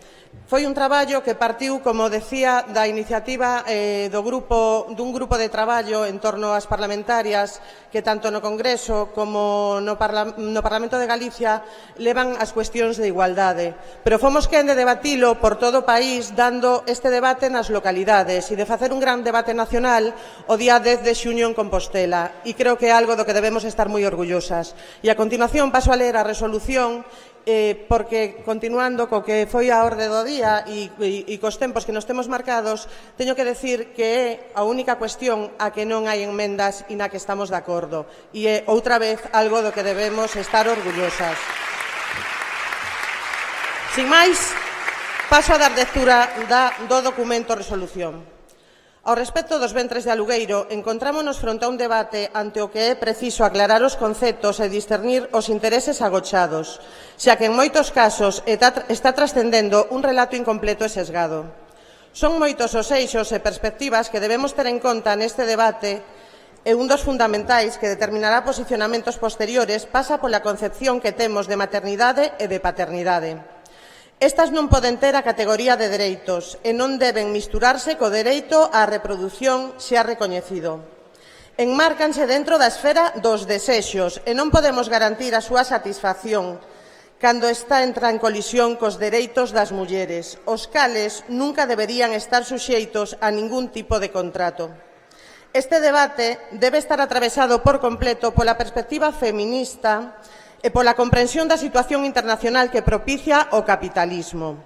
Cando falamos de equidade, liberdade, neste caso falamos das discriminacións múltiples e en especial da desigualdade de oportunidade das mulleres que viven en contornos deprimidos económicamente. O neoliberalismo aproveitase tamén da situación de opresión que viven as mulleres polo entramado que xera o patriarcado. Temos que frear as situacións de desigualdade que están creando estes procesos para as mulleres con menos recursos que viven circunstancias de depresión económica. Neste sentido, cando falamos dos ventres de alugueiro, regularizar este proceso práctica é regularizar a desigualdade. Se abrimos un mercado sobre este proceso, estaremos favorecendo que as mulleres pobres entren nel, alugando os seus corpos a persoas con máis recursos. Asistimos, polo tanto, a unha nova volta de torca na mercantilización dos corpos das mulleres. De novo, baixo os parámetros da súa función reproductiva. Non é ningunha novidade. O mercado atopa novos nichos onde sacar rendementos económicos a cotío. Leva moito tempo, dando pasos progresivos no intento de mercantilizar todos os espazos das nosas vidas e tamén os nosos corpos, converténdoos en obxectos de compra-venda. A invocación da liberdade individual nun contexto como este non deixa de ser unha falacia. Un suposto dereito mercantilizado ao que se lle pon prezo, convértese nun privilexio, non é un dereito. Estamos inmersas nun modelo de consumo acrítico, onde todo queda subalternizado á capacidade de pagar para satisfacer estes desexos, onde o único dereito que semella ser respectado en todas as circunstancias é o de poder consumir. Por iso, fronte ás imaxes idílicas que se trasladan dende a maioría dos medios de comunicación, onde se pon o foco nas futuras familias felices, debemos visibilizar os intereses económicos que están detrás e a situación das mulleres. Son moitas as axencias intermediarias privadas que poderían beneficiarse de levarse a cabo unha regulación. Falamos de ventres de alugueiro e non de xestación subrogada, porque entendemos que os nomes importan, que a linguaxe é fundamental para expresar e comunicar a realidade, para a construción e reprodución do imaxinario social. Cando falamos da xestación subrogada, agochamos dúas realidades. Por unha banda, a mercantilización da reprodución, e pola outra o emprego do corpo da muller como se fora un medio de produción, un obxecto máis no mercado. Así existiría unha focalización no proceso médico sen dar alcance á totalidade de características, entre elas as sociais.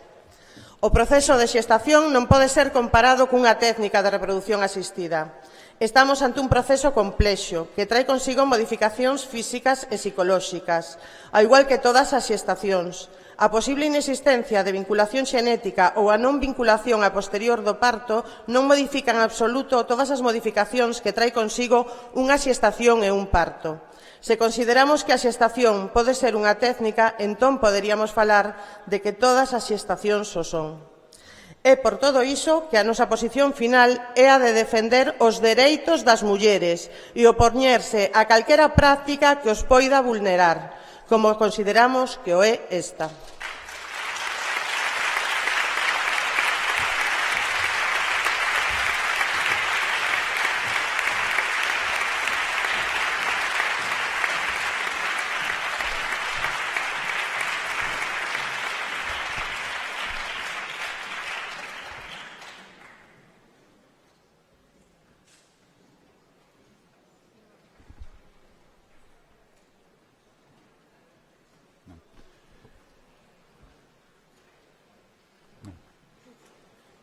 Hai unha intervención para este punto que corresponde a...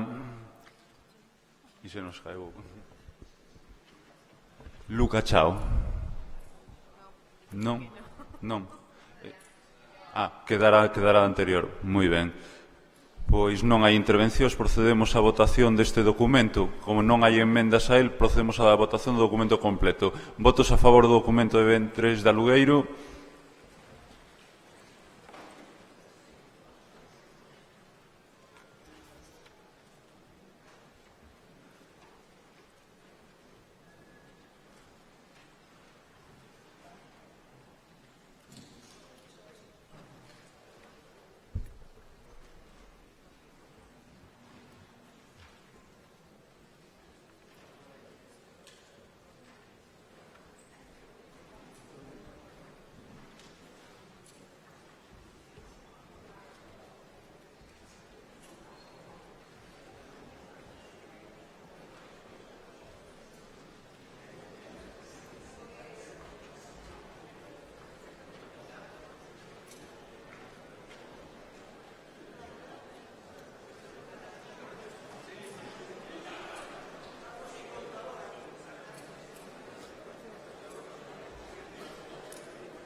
Aquí non se nos mandaron máis algo. Xa non mandaron máis algo. No, pero me refiero a que non está contando. Mouriño.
¿Votos en contra?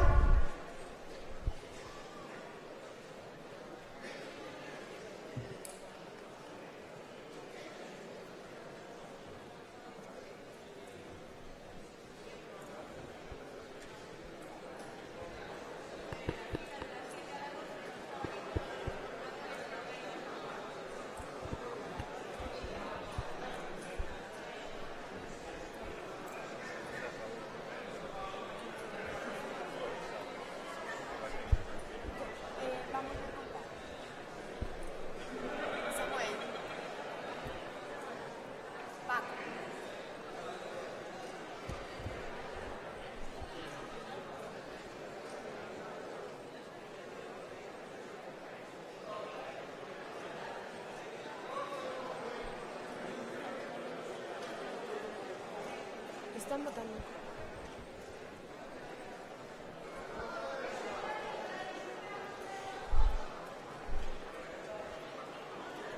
Creo que me din os contadores que imos repetir a votación dende o principio, entendo? Non? Falta un sector. Entón, agora pido en contra. Vale. Vale.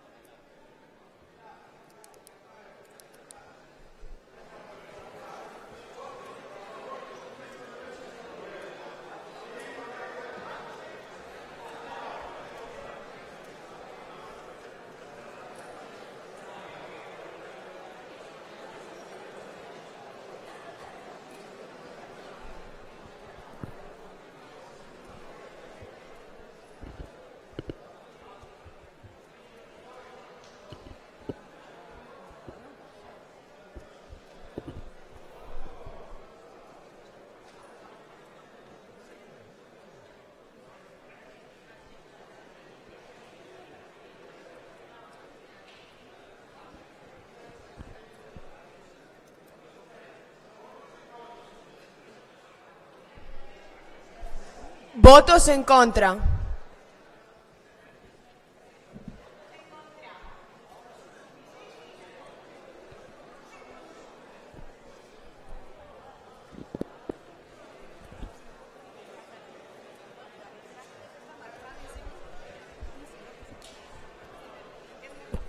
Volvemos a repetir a votación en contra. Votos en contra, por favor. Infórmame as persoas que están contando que se vos podedes sentar facilitaría a súa labor.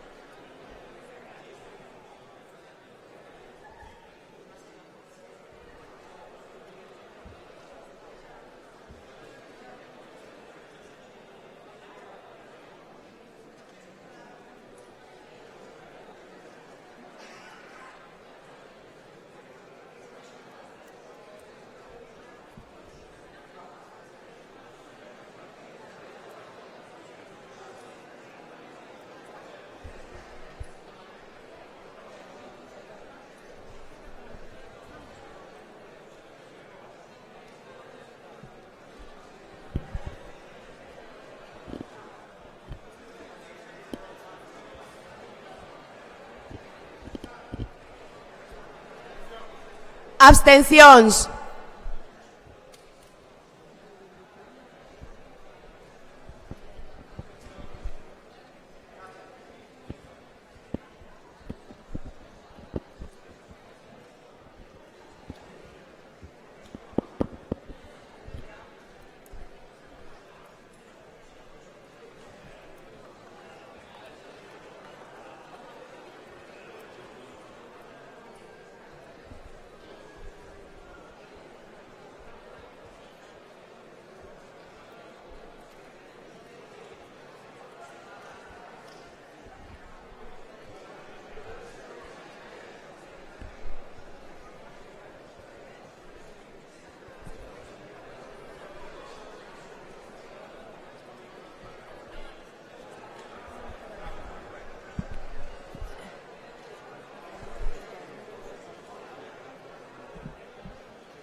Xa temos os resultados. A favor 201 votos, en contra 22, abstencións 14.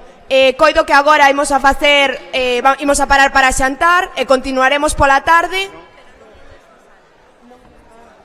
Ben, moitas grazas. Pola tarde temos non vamos a estar nesta sala, vamos a estar a que estaba no fondo das acreditacións, a mão dereita, que pola tarde estaba ocupada, vale? Entonces, estamos neste mesmo edificio, pero na sala 4, vale? Ás 4 da tarde. Por favor, a mesa puntual, quería ter simplemente unha cuestión de agradecemento con toda a xente que se está encargando da organización e orde, que está facendo un gran traballo, e yo estamos poñendo un poquinho difícil. Grazas a todas. Ás 4, por favor, toda a xente de orde xunto coa mesa, por favor, que estén aquí puntual, vale?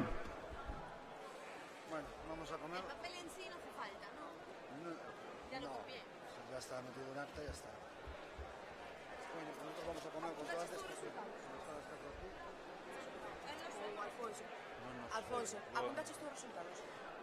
De esta última non.